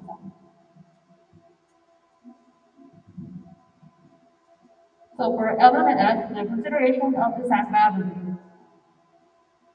So for the extra functional considerations, some of them were the manufacturing, in which we found out that polishers can contact manufacturers to help in the process of production. And for providing product to customers, to be able to publish this bubble book and to distribute it to bookstores or by playing it online. For the recyclability of materials, besides the ink used in the book is entirely made of paper, cardboard, and that's mostly it, so most of the public will be able to get recycled. And for the school's requirement for the end user, that the children will need the ability to understand easy to medium sentences. For the design viability analysis, which is the possible figures, we thought of the following, which are some like children might not be able to understand it. When closing the book, the pop-ups might get folded incorrectly, lost to damage. Handling cover features might be there. But for all, we came up with a solution of reinforcing them with a little price stuff, making sure that where the pop-up folds, it's all marked. So to make sure that it won't fold incorrectly. And that was most of the failures that we could receive that I have to avoid. And for energy, the construction of a physical prototype. So for the project construction, we made a 3D design of like how it may work. It's the overview of the bubble. Very simple. We will just open by hand. The pivot page will allow the bubble to come up. And here are the technical drawings. And for the bill of materials, as I mentioned before, it's mostly car stuff and pen and paper, just glued together. For the tools and equipment, either be given to us by the school and our teachers or instructors, or we either have it at home. And for the iteration progress and building procedure, we first came up with a plot and wrote on the dialogue for the story. Then we created the visual illustrations of the story where to go with it.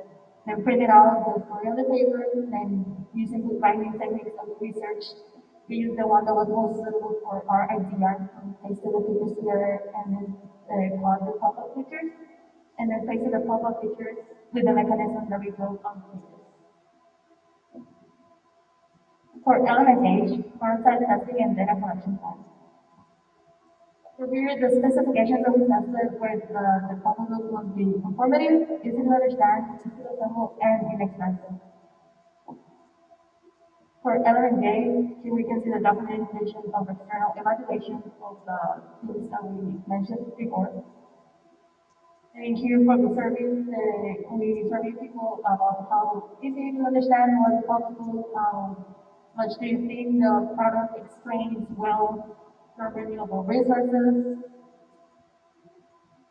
how durable they may think the product is, how they felt about the illustrations properly conveying the correct message, about how understandable, recognizable, again, are the pop-up features, the illustrations, the background, and how appealing was overall the illustrations. And for overall, most if not all, the criticisms were positive. They always said that the illustrations convey very well for small children. And for elementary, the project reflection, we have like definition of our problem. Our problem was to to create understandable and appealing book for small children to learn new concepts, especially now because COVID-19 quarantine, a lot of small children can't be in their classrooms. They have to have more adaptable stuff to learn. So we find that reflection with this problem, we were able to create a pop-up book to be more appealing. By researching the existing products, we saw that no pop-up books existed in the market about non-renewable resources. For the specifications, we worked together to create it again inexpensive, easy to assemble, easy to understand. So the concept generation again was both of our ideas matched together to come up with a better concept overall. And then we refine the prototype to the correct use the knowledge that we research to build it better. And that's overall how we come up with the finished concept. Thank you. Yes, question now? Yes. Yes. Very good, very impressive. Yeah, before. This is our students who are viewing. Oh, they're doing. Yes, they are viewing. We got two cameras running simultaneously here. Congratulations, beautiful presentation. Before asking the technical question, what kind of energy source you guys used in the book? Oh, like explaining or What kind of energy source you want to present? oh, we use several examples. We use laser nanometers. You used solar energy. Oh, for actually building it? No, the story. What is the story about? Yeah, the story is about non-renewable little character that looks like completely saying, oh, today I want to learn about non-renewable resources. Then it follows to say what are actually renewable resources. It follows to explain it, what they are, and then some examples like oil, and then explain how it's not so good because of the oil in the ocean. Then coal, how it's never for the environment, for the atmosphere, nuclear energy, etc. And then we follow to how some examples of renewable resources, how they're better compared to others, and that's basically the story. Cycle countries, that we say non-renewable, now we are promoting renewable energy. Yes. Wind and solar. Yes, Why explain. non-renewable energy?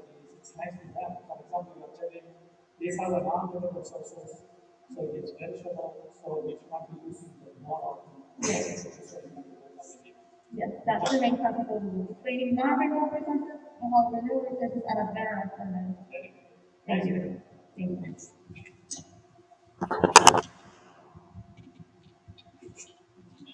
Hello, quick presentation.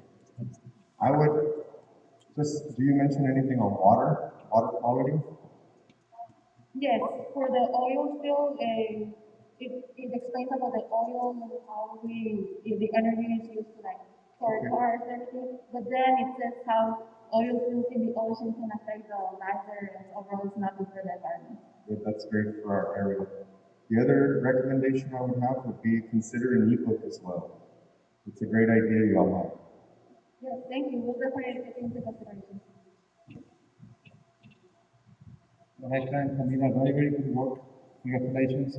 I have just a few feedback ideas. One of them is, have you think about getting to that book waterproof? Because the idea would be to get it to kind of young kids, and you know they can steal things over there. So that's one of the ideas. The other is, I see from the distance that you have a lot of text during when you open the book. So probably you could do one book like that for older kids and one for younger ones. For the younger ones, I would recommend to use some highlights only. So just some ideas and also to add texture. For younger kids, that would be also something that you can do to the final color. Congratulations again. Very, very good. Thanks. Thank you so much for the feedback. Yeah. Thank you, students.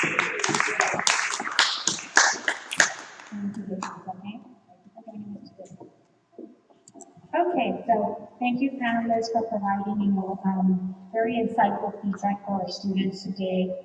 Before we begin the next presentation, I do want to just take a couple of minutes and talk a little bit about, the challenges that our students and our teachers have faced this year. As you know, a lot of our students are still in the hybrid model. We still have the great majority of our students that are working from home, that are learning from home. So having them create a lot of these projects has required them to be creative and utilize their own resources they have at home. Some of them, the parents have allowed them to come in, they've utilized the resource that we've had in our classrooms, while there's others that say, no, I'm not ready. as a parent, they're not ready to have their children go out to the campus. So with that, we do want to commend them that they've been able to think out of the box and create, think of a problem, create a solution to it, and build a prototype from there. So with that, I will call in our next entry. This is Carla Alvarado. Carla is from Veterans Early College High School.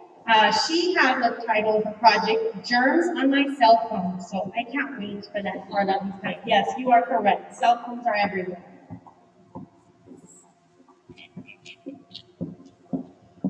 Good afternoon, everybody. My name is Carla, like she said, and my final project for engineering design and development is titled Germs on My Cell Phone. Okay, so going into this, we're proposed, right, to develop a product that can help everyone, right? And I knew going into this that I wanted to do something that was very versatile and that was really like something that is an underlying issue because there are so many issues in today's environment in the world. That's something that we don't really focus on and that might be a little bit more relevant now that we're going through the pandemic, right? So when I was going through this, researching my different options and what I might want to tackle with this project, I decided to look into bacteria growth in cell phones and everyday appliances. So I'm going to read to you my mission statement. So when one combines a cell phone's proximity to your ears, nose, and mouth with warmth and day-to-day substances, the result is a perfect environment for millions of different types of bacteria to grow. This bacterium is invisible to the eye but can be incredibly harmful to the human body. My mission is to develop a phone case that has a ready-to-use disinfecting cloth attached to the back of it to help users diminish the bacteria that grows on their cell phone screen. And a fun fact that I have for you is that there are 18 times more bacteria on your cell phone than there is on your toilet. So that's one thing that I learned through my research, which was crazy, I know. So a part of this final project was justification and finding background information that justifies my solution. So finding out if it really is a problem, or if it's just something that we think is a problem. So going into it, my first justification proved to me that there are over 25,000 different types of bacteria growing on our cell phones. And this increases from every day. We touch our phone every day, we go places, we put it down in the restroom, in restaurants, stuff like that.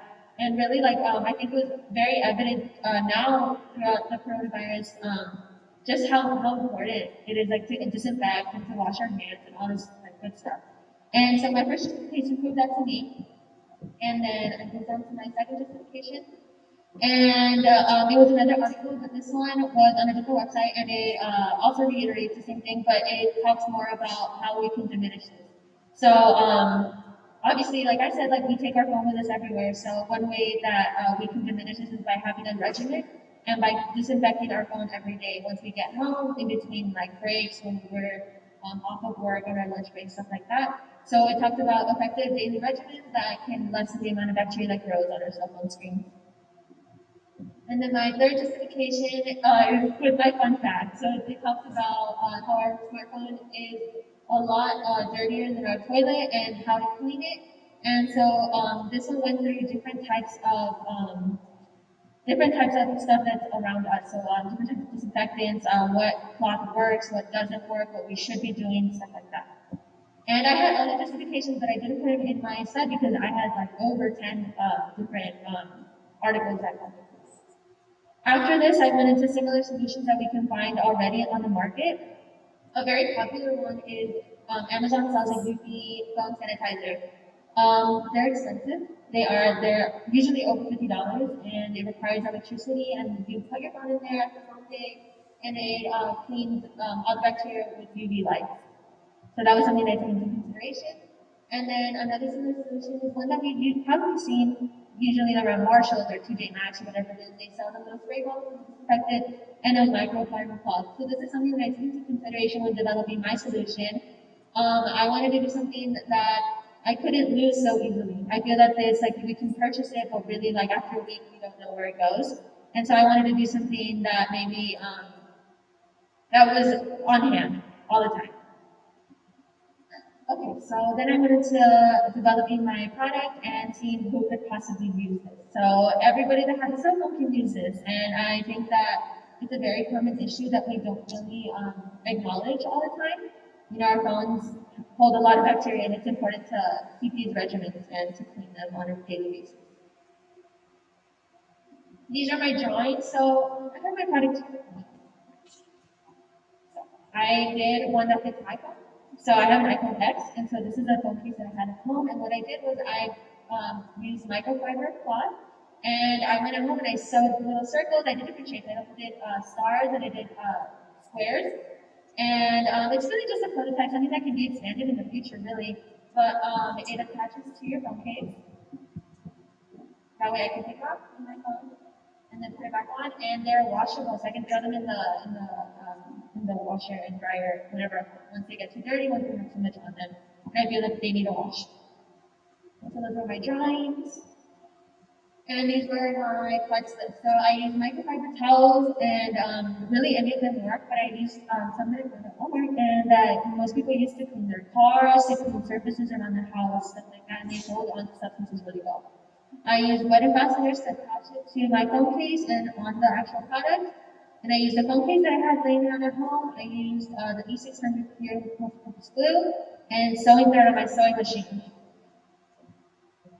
And this is building my solution. So the wet ambassadors are really handy, and I already had all that stuff at home.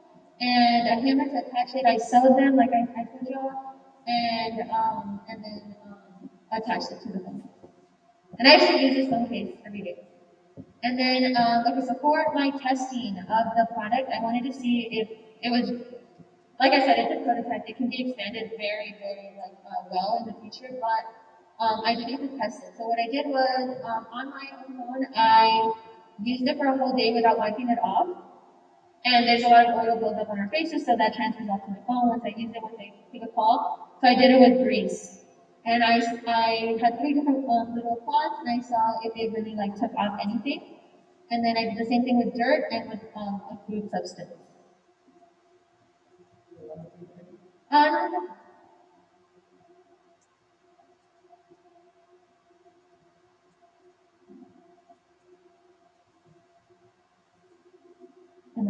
I don't know if you guys have any questions. No, very nice. Thank you.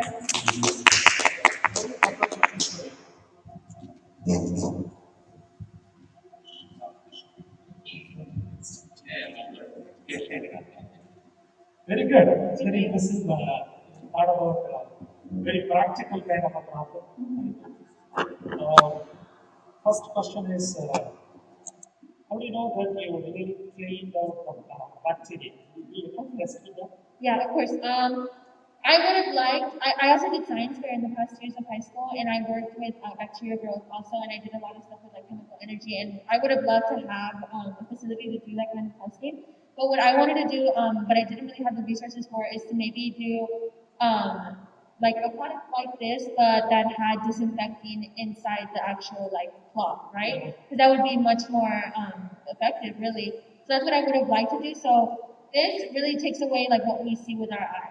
And it takes away some of it, it does something. So I think that it could definitely be extended. Like I said, it can be better in the future.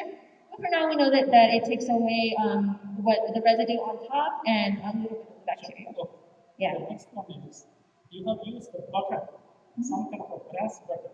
Yes. Don't you think it is going to scratch your valuable iPhone screen?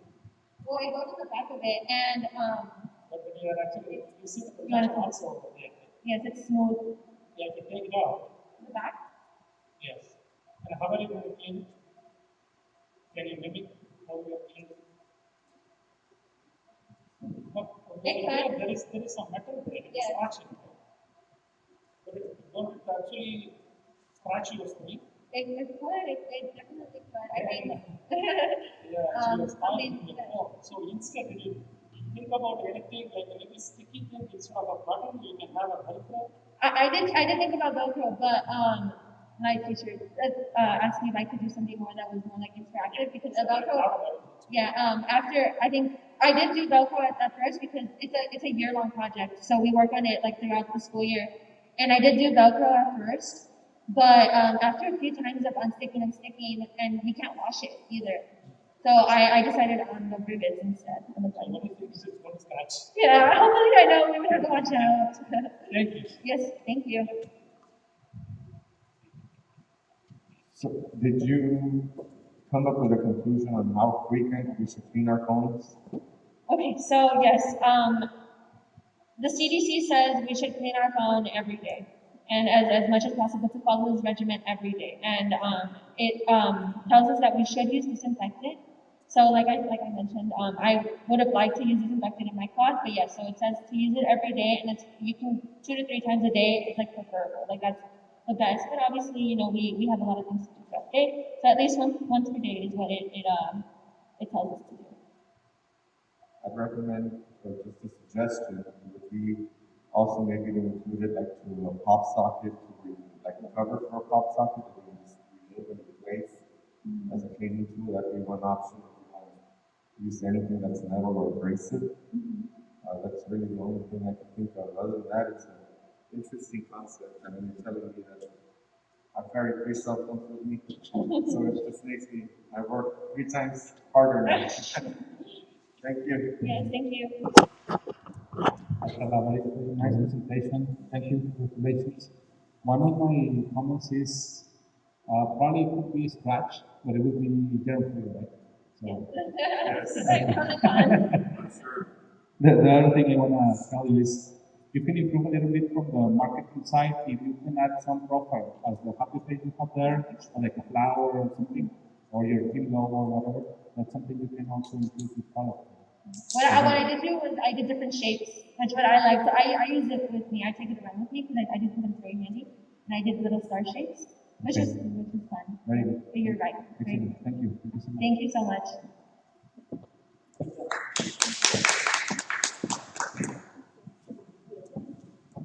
Thank you, Paula. Okay, so next we will have a group from Pace Early College High School. That is Chase Morales and Ana Lee Gracia that will be presenting their entry, Off-Road Action Rough Ride. Chase and Ana Lee.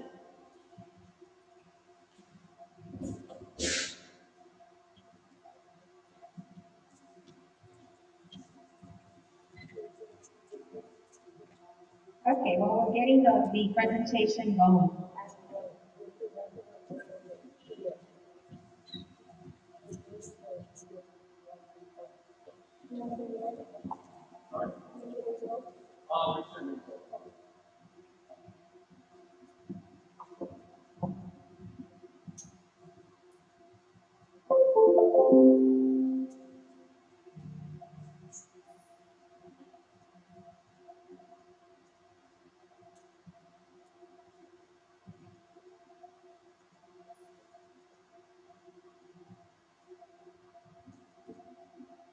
Okay, so now I'm going to go ahead and hand it over to Chase and Ana Lee.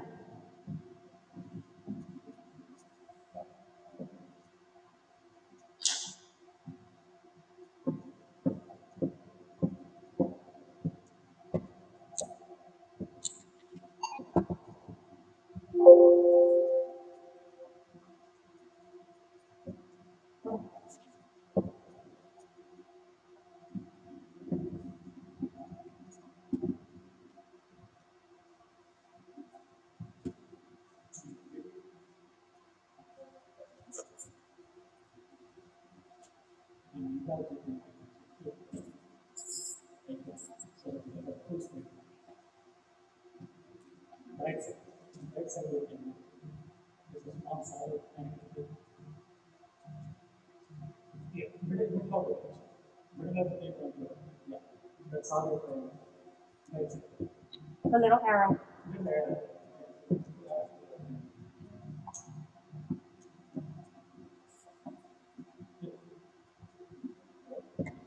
You can begin. Hello, my name is Chase Morales. This is my partner, Gracia. We also did this project on one of our classmates in the marching camp portion of the video today. Basically, the project that we decided to do and we titled it Off-Road Action Rough Ride, which is basically an all-terrain wheelchair. The reason we created this wheelchair is for many different purposes. We've noticed many people with disabilities feel lower extremities aren't able to access a lot of locations with rocky surfaces, uneven surfaces. They're not usually able to get over those types of places in the wheelchair, of course. So basically what we did, we wanted to find an innovative design and way to innovate a wheelchair in order for them to make their lives easier and get over those types of bumpy surfaces, hills, rocks, make their life a little bit easier on them. So our goal was to create this wheelchair right here. So what we did, we took the standardized wheelchair design, we needed two back wheels and two front wheels to steer on a regular wheelchair. So what we did, we innovated ours to make sure it was better than a standard. So what we did, we added tracks, and two larger wheels on each side in order for it to go over those type of surfaces. So mainly what we did, we composed it of mainly flex robotics parts. We used a lot of metals, metal parts. We also used the next brand for that. When we tested, we were able to control it with remote control. So yeah, these are our sketches up here that we use Autodesk Inventor to create them, which our graphic designer candidate. He did a great job on that. And so basically the criteria we had when we were testing it, we had to make sure that it was able to go over those surfaces over a lot of distance, 9 feet. We had to make sure that it travels smoothly, was able to tip over, was able to fall over, was able to travel a straight path over the test that we took. And I'll hand it over to the partner on the So the way that we decided to test the wheelchair or trial, we set in a large space of 9 feet, and we had 3 different trials at 3 different speeds of low, medium, and high. So we tracked the capabilities of the wheelchair for each trial, and in trial 1, our wheelchair was only able to go at the high speed across the last 59 feet. So we made tweaks, we fixed it, and then in trial 2, we were able to go 8.6 out of 9 feet, and we tweaked it so we could get 9 out of 9 feet, we could get its full capability. So what we did is that we ended up adding these gear tracks over here so that the wheels wouldn't stand alone. It would reinforce the power of the wheel, and it would increase the capabilities of the bicycle. So as you can see here, this is our wheelchair with the space. In our data, we recorded 6 out of 9 successful trials across 3 sets of trials, and our engineering goal was officially met in our last trial. So we have a video actually to share of this one.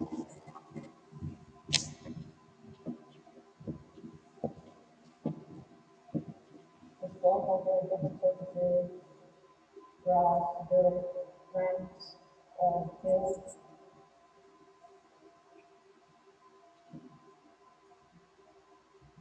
You guys are ready?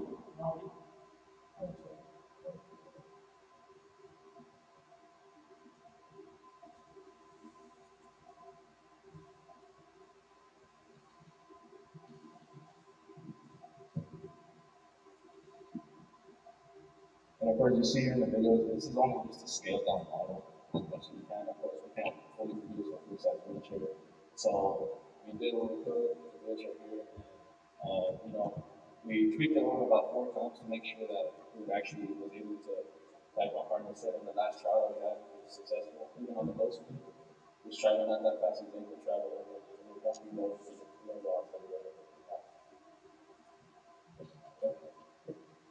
Thank you.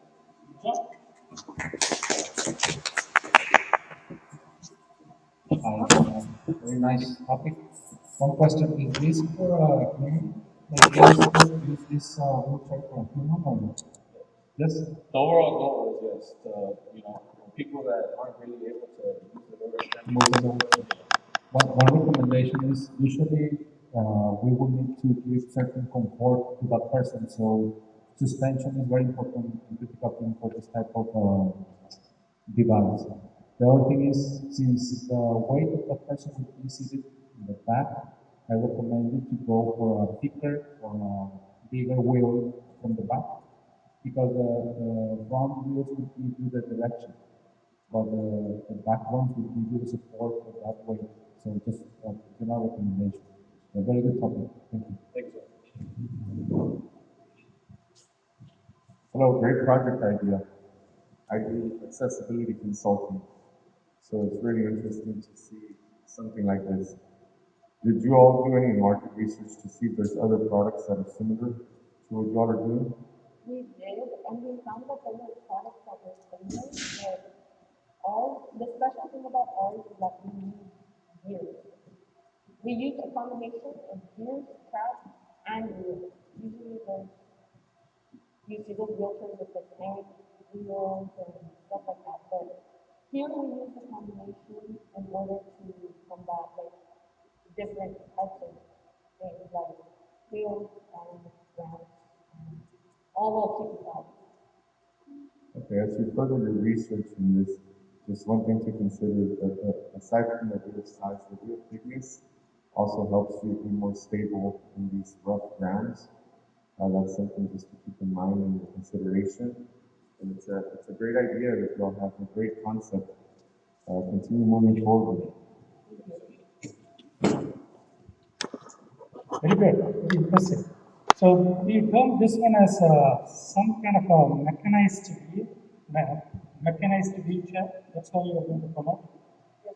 How are you going to steer it, for example? How you are going to actually maneuver the wheelchair? We use the Rex controller over there. We use the Rex brain, but I feel since this is only a prototype, a working prototype, we would be able to attach a controller onto here if it was a scaled up controller. And can this be used in the beach, in the sandy conditions?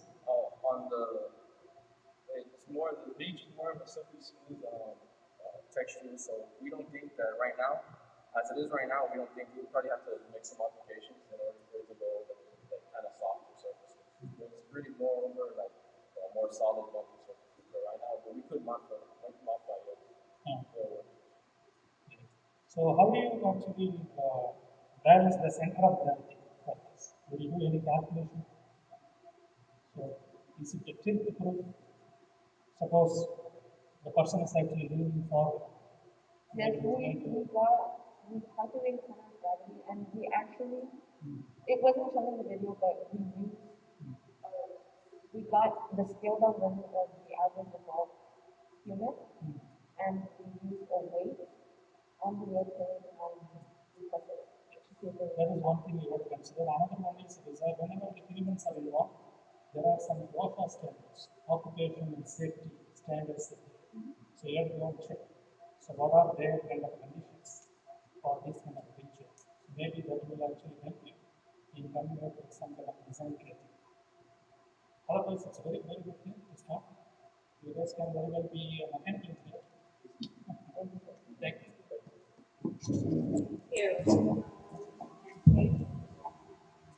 Thank you for joining us today. Thank you. Thank you. Wonderful. Okay, we have two more presentations for this afternoon. Our next presentation will be from Veterans Memorial Early College High School. This is student Montserrat Sandoval Maler. She will be talking to us about her entry titled Drawing the Line at Pain.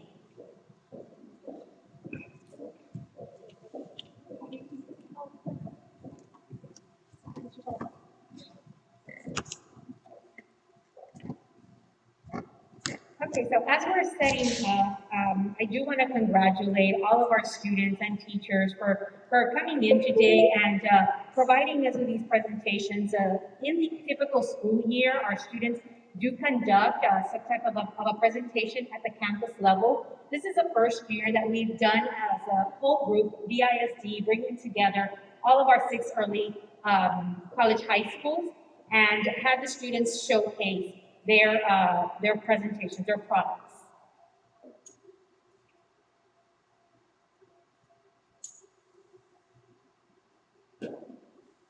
You ready, Montserrat?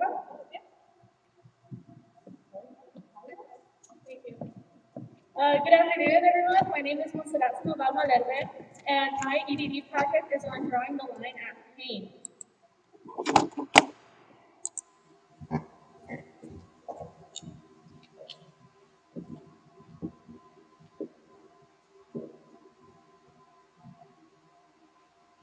So, as we all know, art and human civilization kind of go hand in hand. Art has been around ever since the beginning of humanity, and with the evolution of technology and industrialization, obviously the way we make art has changed as well. Nowadays, commercialized art is the main way artists make money, and they are expected to work on this sort of crunch time and constantly creating new projects all the time, which can be really straining on their health. So basically, I want to talk about musculoskeletal disorders in the art world. The Occupational Health and Safety Administration say that 33% of all injuries in the workforce are because of musculoskeletal disorders, also known as MSDs. This includes like carpal tunnel or like just regular soreness and things like that, mainly because of physical exhaustion in the workforce. The first justification I have is actually a really cool one. It's basically this article that interviewed a lot of comic book artists talking about their experiences, and many say just how common carpal tunnel is in their environment. Basically, everyone gets carpal tunnel. It's like this big, like, kind of a joke, like a meme, like, oh, like, have you got carpal tunnel yet? If not, you're not an artist, things like that. But it is really painful, and some of them do need surgery, and a lot of times they can cost them their job if they don't get it treated. So basically, this is just more on carpal tunnel, about how a lot of severe cases need to get surgery. It might cost them a lot of their income or a lot of time that they can't spend working on their projects. So I was looking at different types of solutions that they already have for this type of issue. And the main one is the most common one. It's a wrist brace. Basically, it prevents a lot of movement from the wrist, which helps in preventing or just aiding when you have carpal tunnel. But a lot of artists that I've seen kind of complain that it's like really hard to draw with the wrist brace on. So sometimes even though they need it, they don't end up using it, which causes a lot of problems. And this one's actually really cool. It's a Reika pen, and it's like for people who have arthritis. And this actually inspired me to go in a different kind of direction with my project. I was originally planning on doing some sort of like wrist brace, but then I realized I can just stick to a pen or pencil to kind of adjust the way you hold it. So this one was really cool. So my potential customers for this type of project would probably be students, especially those who are like beginner art students who really haven't learned how to properly like hold a pencil, because a lot of times we start drawing and we draw with the wrist, but as you get more experience, you end up drawing with your entire arm instead of the wrist. But you do need like training for that and like practicing. So this is probably for beginner artists and people who write a lot traditionally. So this is kind of my sketch. It's sort of a grip adjuster. It's so that the diameter of the pencil that you're holding is bigger, so it gives you less strain on your wrist and helps prevent like wrist injuries and carpal tunnel. So basically, the main component I use is balsa wood. That's because it was really easy to carve and shape. And then after that, I painted it and then sanded it, painted it, and then put like polyurethane to kind of smooth it out. So that's basically what I did. I just like carved it and then sanded it out and then painted it. Yeah. So this is like what I've been doing. I had like drills, sandpaper, and all that good stuff. You'll notice that in some of my pictures I actually have like Play-Doh, and that's because of my original idea for it was to have like this kind of smaller diameter and then shape it using clay. But then it kind of started cracking, and then the clay wasn't as smooth as I wanted it to be. So I ended up making the whole thing into just wood. So this is kind of the final thing without the paint. So to test it out, I just basically wrote a paragraph, one with the grip adjuster and one without the grip adjuster. And then whenever I wrote the same paragraph with and without, and whenever I felt any discomfort, I would just like draw a dot on the paper to kind of show where I started hurting. So I just had like paper, pencils, you know. And so this is basically how I tested it. This first one right here in the middle is when I wrote the paragraph without the grip adjuster. I actually started feeling pain pretty early on, and I kept experiencing pain. And then the last one is with the grip adjuster. And honestly, I was really surprised at how well it worked. I didn't really feel any discomfort on my wrists or anything at all. So there's like a quick video of me just like using it. So yeah, as you can see, like I was just writing, I kind of had it like in this, like holding it kind of like a standard pencil, you know, and I was just writing a paragraph.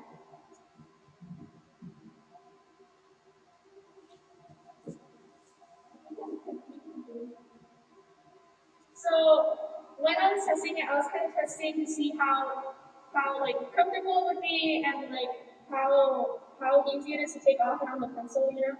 What I found out is that I think because of the material that I used, it was really hard to get off the pencil.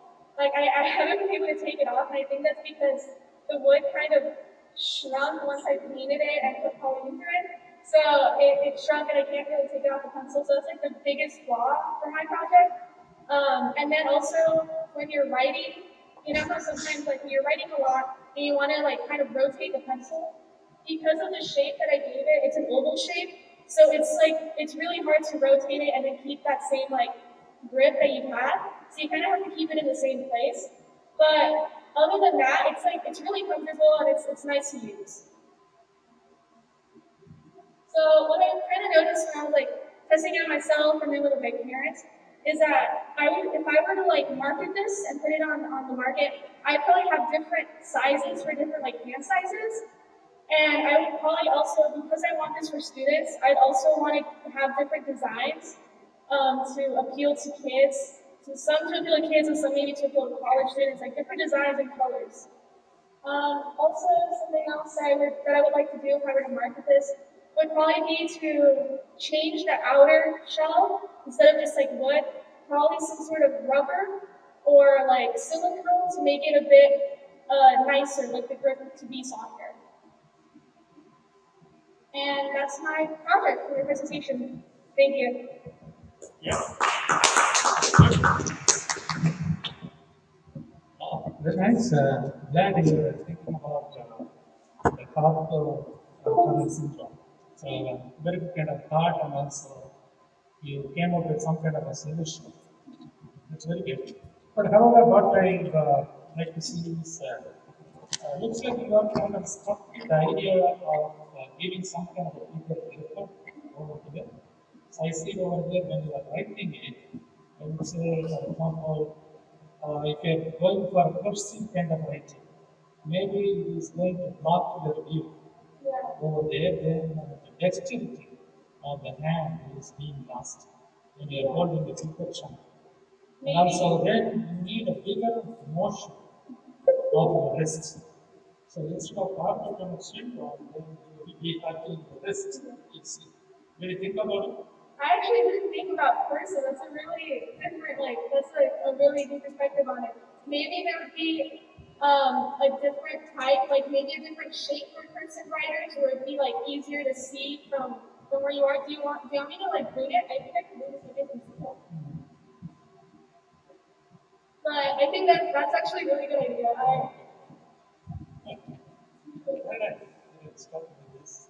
Thank you. First off, I'd like to congratulate you on your analytics of your problem, because it seems like you were very thorough. And one of the hardest things as an engineer is identifying your problems and finding a solution for your problems. Most of the time, everything you deal with is a problem. So I think you've done really well. I think the choice of hospitality even though, like you said, it might be difficult afterwards. I think it was very simple, and yet, it helped you accomplish what you were trying to do. I commend you on that. I think the simplicity and the identifying of the flaws that you took in the process were very realistic to what we deal with. And as far as your product, I was looking at things you do differently. And it just reminded me of the old pencil that used to be really thick. And it's very different. But for the ergonomics of this, I guess for somebody that does have MS and can understand that it helps you a lot with the proper tunnel syndrome. And just looking at different things that make it maybe a little bit more manual, a softer product, to where it can be kind of like a memory tissue, where it just takes the shape slower, that might be something to consider. But it's a great thought. The thought process, I think, was very good. Thank you. Montserrat, congratulations, very, very good work. I really like the way you approach to the necessity of the hard time to write long time. And actually, my only comment is you addressed it at the very end of your talk, basically adding some texture. So like a gloss or some different colors, just general texture for the grip, that would be good too. Congratulations again. Thank you. Thank you.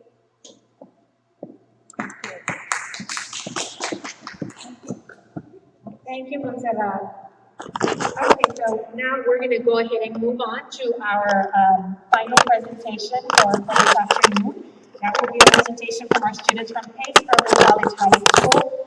That's Gloria Santos-Coy and Angel Santillan. Come on over, students. They will be presenting to us water runoff problems. Water runoff problems, there we go. Developing a capture system for storm drains. That's the best to the end. Exactly. Hello, my name is Angel Santillan. Well, it's an honor to be here. And we wanted to do the project by first mentioning a story. I don't know if you all remember, like, 4 or 5 years ago, there was like a intense rainfall. Like, there was like, I think it was a storm. I don't think it was a hurricane. Like, it was like inches of rainfall. It was like the beginning of the school year, I think. I think it was in sixth grade. I don't know, it was crazy. And so like the streets were flooded. It was dramatic. It was horrible. It really was. And so in that case, a lot of water was on the street. And so when the water drained away on the sewer, not the sewer system, the storm drains, they gathered the trash that was on the ground because people were being there all the time, right? So they gathered the trash with the water runoff, and then that water runoff went to the storm drains. And since there's no protection really for the storm drains in Brownsville, that water runoff went to the storm drains, and eventually the storm drains in Brownsville actually go to the Resaca, and the trash is released to the Resaca. So that's not good, obviously. So our device is supposed to be a capture system, which is devised upon a net kind of material that is supposed to be on the storm drain itself to capture any incoming trash. Yeah. So maybe flooding is going to be a big problem, and there on the street is not very helpful. They obstruct the storm drain, the storm drain entrances, and it just causes more flooding than just rainwater by itself. So that's the problem we were trying to fix by creating this traction system. We were trying to maintain all the litter, all plastic, cans, all the stuff that you normally find around the street. Very accessible, easy to take out so not to go into the drainage system, which is a very ongoing problem that a lot of people don't consider it a big problem. So I just wanted to discuss it. As you can see here, we created super designs because we obviously can't go anything around the ground for storm drain. So we created these designs and probably have the tinker pads out there. These are actually the dimensions of it, like actual storm drain voltage. The thing in green, that's the net, and the red would be the storm drain representation. By doing this, we were able to come up with the prototype, the model. Okay, and that's for the online software that was used to create a simulation of the storm drain. Obviously, since we cannot really use public utilities in Brownsville, that's the storm drain itself. So as for an actual model prototype, we actually use a very cheap device, a trash can. And even though it's a trash can very cheap, it actually does its purpose. So as you can see on the prototype model, there's different pictures. We actually had different trials, different tries, different models. So this is the last model that we did. So our first model, I don't know if you can see, it's very small, but the first model on the left, the pictures on the middle, the first model on the left, it was for first model, or first prototype. So we pretty much use shelf liner, which is the thing that we use for holding cups, as the actual net, and we'll talk about the actual material of the actual net if it were to come in real life. So the first model, the whole sizes in the shelf liner were pretty small, and although water accumulation happened, it was pretty minimal, but we decided, you know what, we should make it like more adequate. So pretty much we made the litter trap hole into the side of the model here, but that didn't work because as you can see on the second picture, it's very blurry, but the, the shelf liner actually folded upon itself, so it didn't allow trash to go into the model. And as for the last picture on the middle, that's actually this device. So how does it actually work? Well, so essentially we pretty much use the same variables. So we use 48 ounces of water, we want to keep the same amount of water, and we use 25 grams of trash. Trash we mean we actually use the same trash, which was cutouts of the gardens, and we mix that with water. And later we have a video showing how it really works, so there's no confusion. So we pretty much just use the 48 ounces of water and 25 grams of trash, and we put it into this paper plate, which is supposed to simulate the street. We put it here, and then it flows through the capture system. And obviously the capture system is going to capture some of that trash, most of it, all of it, and it's gonna allow water to flow through. And on the pictures on the right, the box at the bottom is supposed to simulate the inside of the storm drain, not the actual inside, but what's going to happen to the water. And yeah, so as for the data analysis, we actually use graphs, and we actually took the percentage of the amount of trash that actually bypassed the capture system. So, for example, on the first bar graph, it says 5%. So 5% of the 25 grams of trash that we used actually bypassed the system, and that was for one trial. So 5% of 25 grams is 1.25 grams of trash. So pretty much on the first trial, 1.25 grams of trash actually bypassed the system. And the same goes for every single other trial. It's 2%, I can't really see, 4.60%, and those are different amounts of trash that actually bypass the system. And to get a clear view, on the pie chart, there's two different areas. The yellow area is actually the area where the trash actually bypassed the system. So in total, we found the averages of the amount of trash that bypassed the system, and it was 5.1% of trash actually bypassed the system, which was around 13 grams of trash out of the 250. 250 because 25 times 10, we did 10 trials, is 250. So, and the other part of the pie chart is 94.9%. So 94.9% of the trash actually was held by the capture system. Okay, so what we would actually, the material that we would actually use in real life would be an HDPE net, which is a high density polyethylene material, and it's very easy to use, and it's not toxic, it wouldn't hurt the water or anything, so I think it would be very successful to use the materials out of that. And our screws would be capstone screws, which are specially made for concrete, which would be easy to drill in and take out for whenever we need to put them in. like empty out the other buckets in the mix. That's not helpful. It's a pretty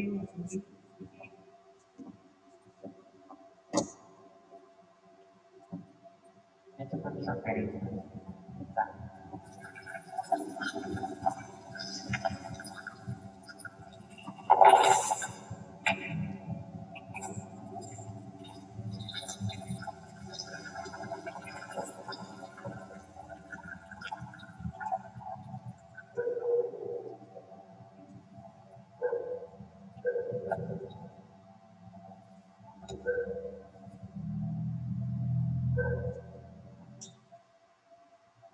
It's a pretty simple concept that trash that was on the box at the end was pretty much the trash that actually bypassed the system at the end.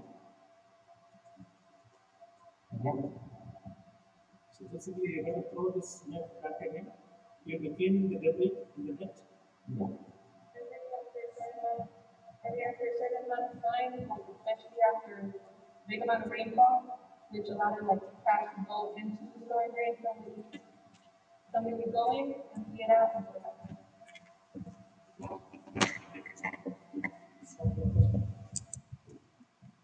Very good project, very interesting by the area we are here in Brownsville. One of the ideas is what happens, for instance, if you had a not permeable material, so it means that water cannot go through. It would stick to the material that you put. Yes. No, we actually had a problem in our first prototype where the water would stay on top of the net with the trash, and we figured that this was going to be an ongoing problem. That's why we fixed our prototype net to make the hole bigger, even though it would risk the trash that bypasses the system would increase a little bit. No water would stay behind, and instead of having water and trash over on the traction system, we would already have good trash, which is initially what we wanted. Okay, thank you. I don't think you expected me to be here. I do this in the city of Brownsville. So I'll be more than glad to give you a lot of the input that we have. You didn't stop me at like 5 minutes. I'm sure we can talk a lot longer about this. It's a great concept, great ideas that you have. It's very similar to a lot of products that are out there. That's the hardest thing in storm capture is the maintenance, is the amount of trash. You know, one of the most interesting things that you may find out is the most common piece of debris we find in our inlets are churches, I would say chicken boxes. Chicken boxes, you know, the oil doesn't do anything to them. So the water doesn't do absolutely nothing to them. So a lot of those will stay up and they collect a lot of the debris. The trash bags, our trash bag ordinance, you know, when it was in place, was really helpful because the trash bags become like a little parachute for debris. Water bottles. So all those items tend to collect in our inlets. The hardest thing of the concept that you all have is that when it overfills, a lot of the flooding that you see in our areas is because our storm drainages get clogged. So basically what you're doing there is over time, you know, if you have a heavy enough rainfall, enough trash, or more trash than its capacity, that's when we have the issue of temporary flooding. And a lot of the flooding that you see in Brownsville, where we always tell residents when they call, I go, call me an hour or 2 hours after it stops raining. Once it stops raining, if you still have water, then we have a flooding issue. A lot of the times we end up, debris is the most common, so I'll be more than glad to invite you all to practice this in the real world to see what other options, and if y'all at any time, the ISD or any other school that would like to do this in real life, I'm sure we would not have any issues with trying these errors. We did have some nets at one time on one of our ditches because we had so much debris, and it works excellent. The problem becomes the maintenance and the weight. You know, at the scale that you all have it here is a small scale. When we do it for a whole ditch or a whole neighborhood, the amount of trash we collect, it's unreal sometimes. You're talking needing excavators to remove these nets. It's not even something that a person can pick up. So it's a great concept. One of the things that we do is the screens in front of the units, and it's just the most common one was on right down the street here on 7th and 6th Street. If you drive down, you see some grates in front of them. Those work great up until we started getting the palms, all the brush that we're having right now. That is going to be a huge issue. We start having some more rain in the next couple of weeks because everybody has their debris on their yards. So it's a great idea that you have, great initial concept. I invite you to look at other ideas and just keeping those things that I mentioned in mind to enhance your product and the vision of what you all have in mind. Because you all are on the right path. It is a big issue, not only in Brownsville, it's everywhere in the US, and trying to maintain that and keep the debris outside of our drainage ways is really important. Great concept. If y'all have any questions, I'll stick around. Mr. Garcia is a city engineer. He gave a very nice kind of appreciation for your project. Very good. So, being a citizen of Brownsville here, see in my backyard I have this kind of drainage systems. Those are rounded. So, do you have any variation model for this?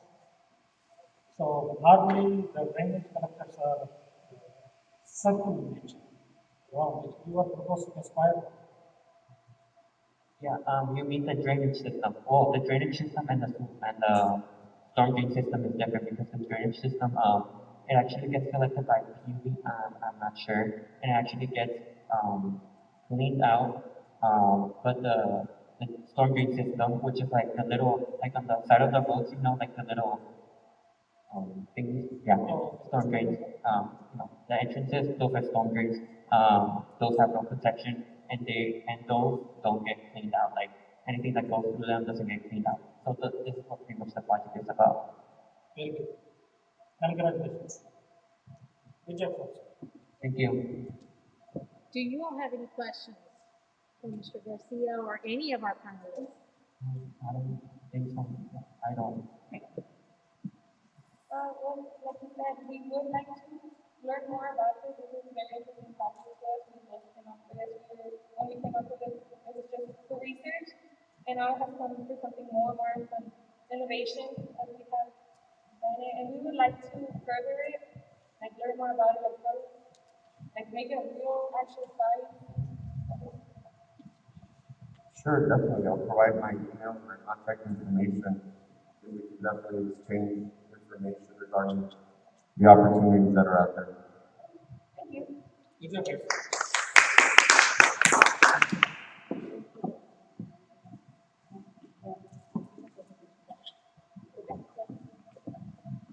Okay, so then that concludes our afternoon, our presentations for our EDD showcase. We thank you all for coming in and taking the time out of your busy schedule to come in and give us insightful information, provide our students with feedback on their projects to better enhance their invention, per se, their prototypes. We do want to give you a little token of our appreciation for participating in it. Thank you so much. Thank you. Thank you very much. Thank you. Thank you.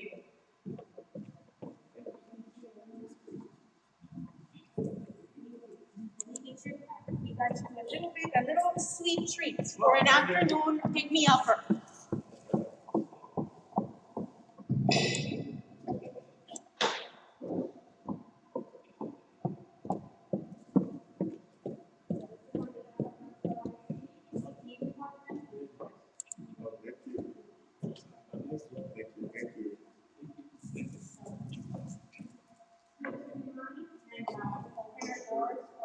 Student additional information. Thank you, Mr. Garcia, for providing that. Yes, and you to our dean professors, thank you very much. I know that. Thank you. All right. Have a great afternoon. Bye-bye.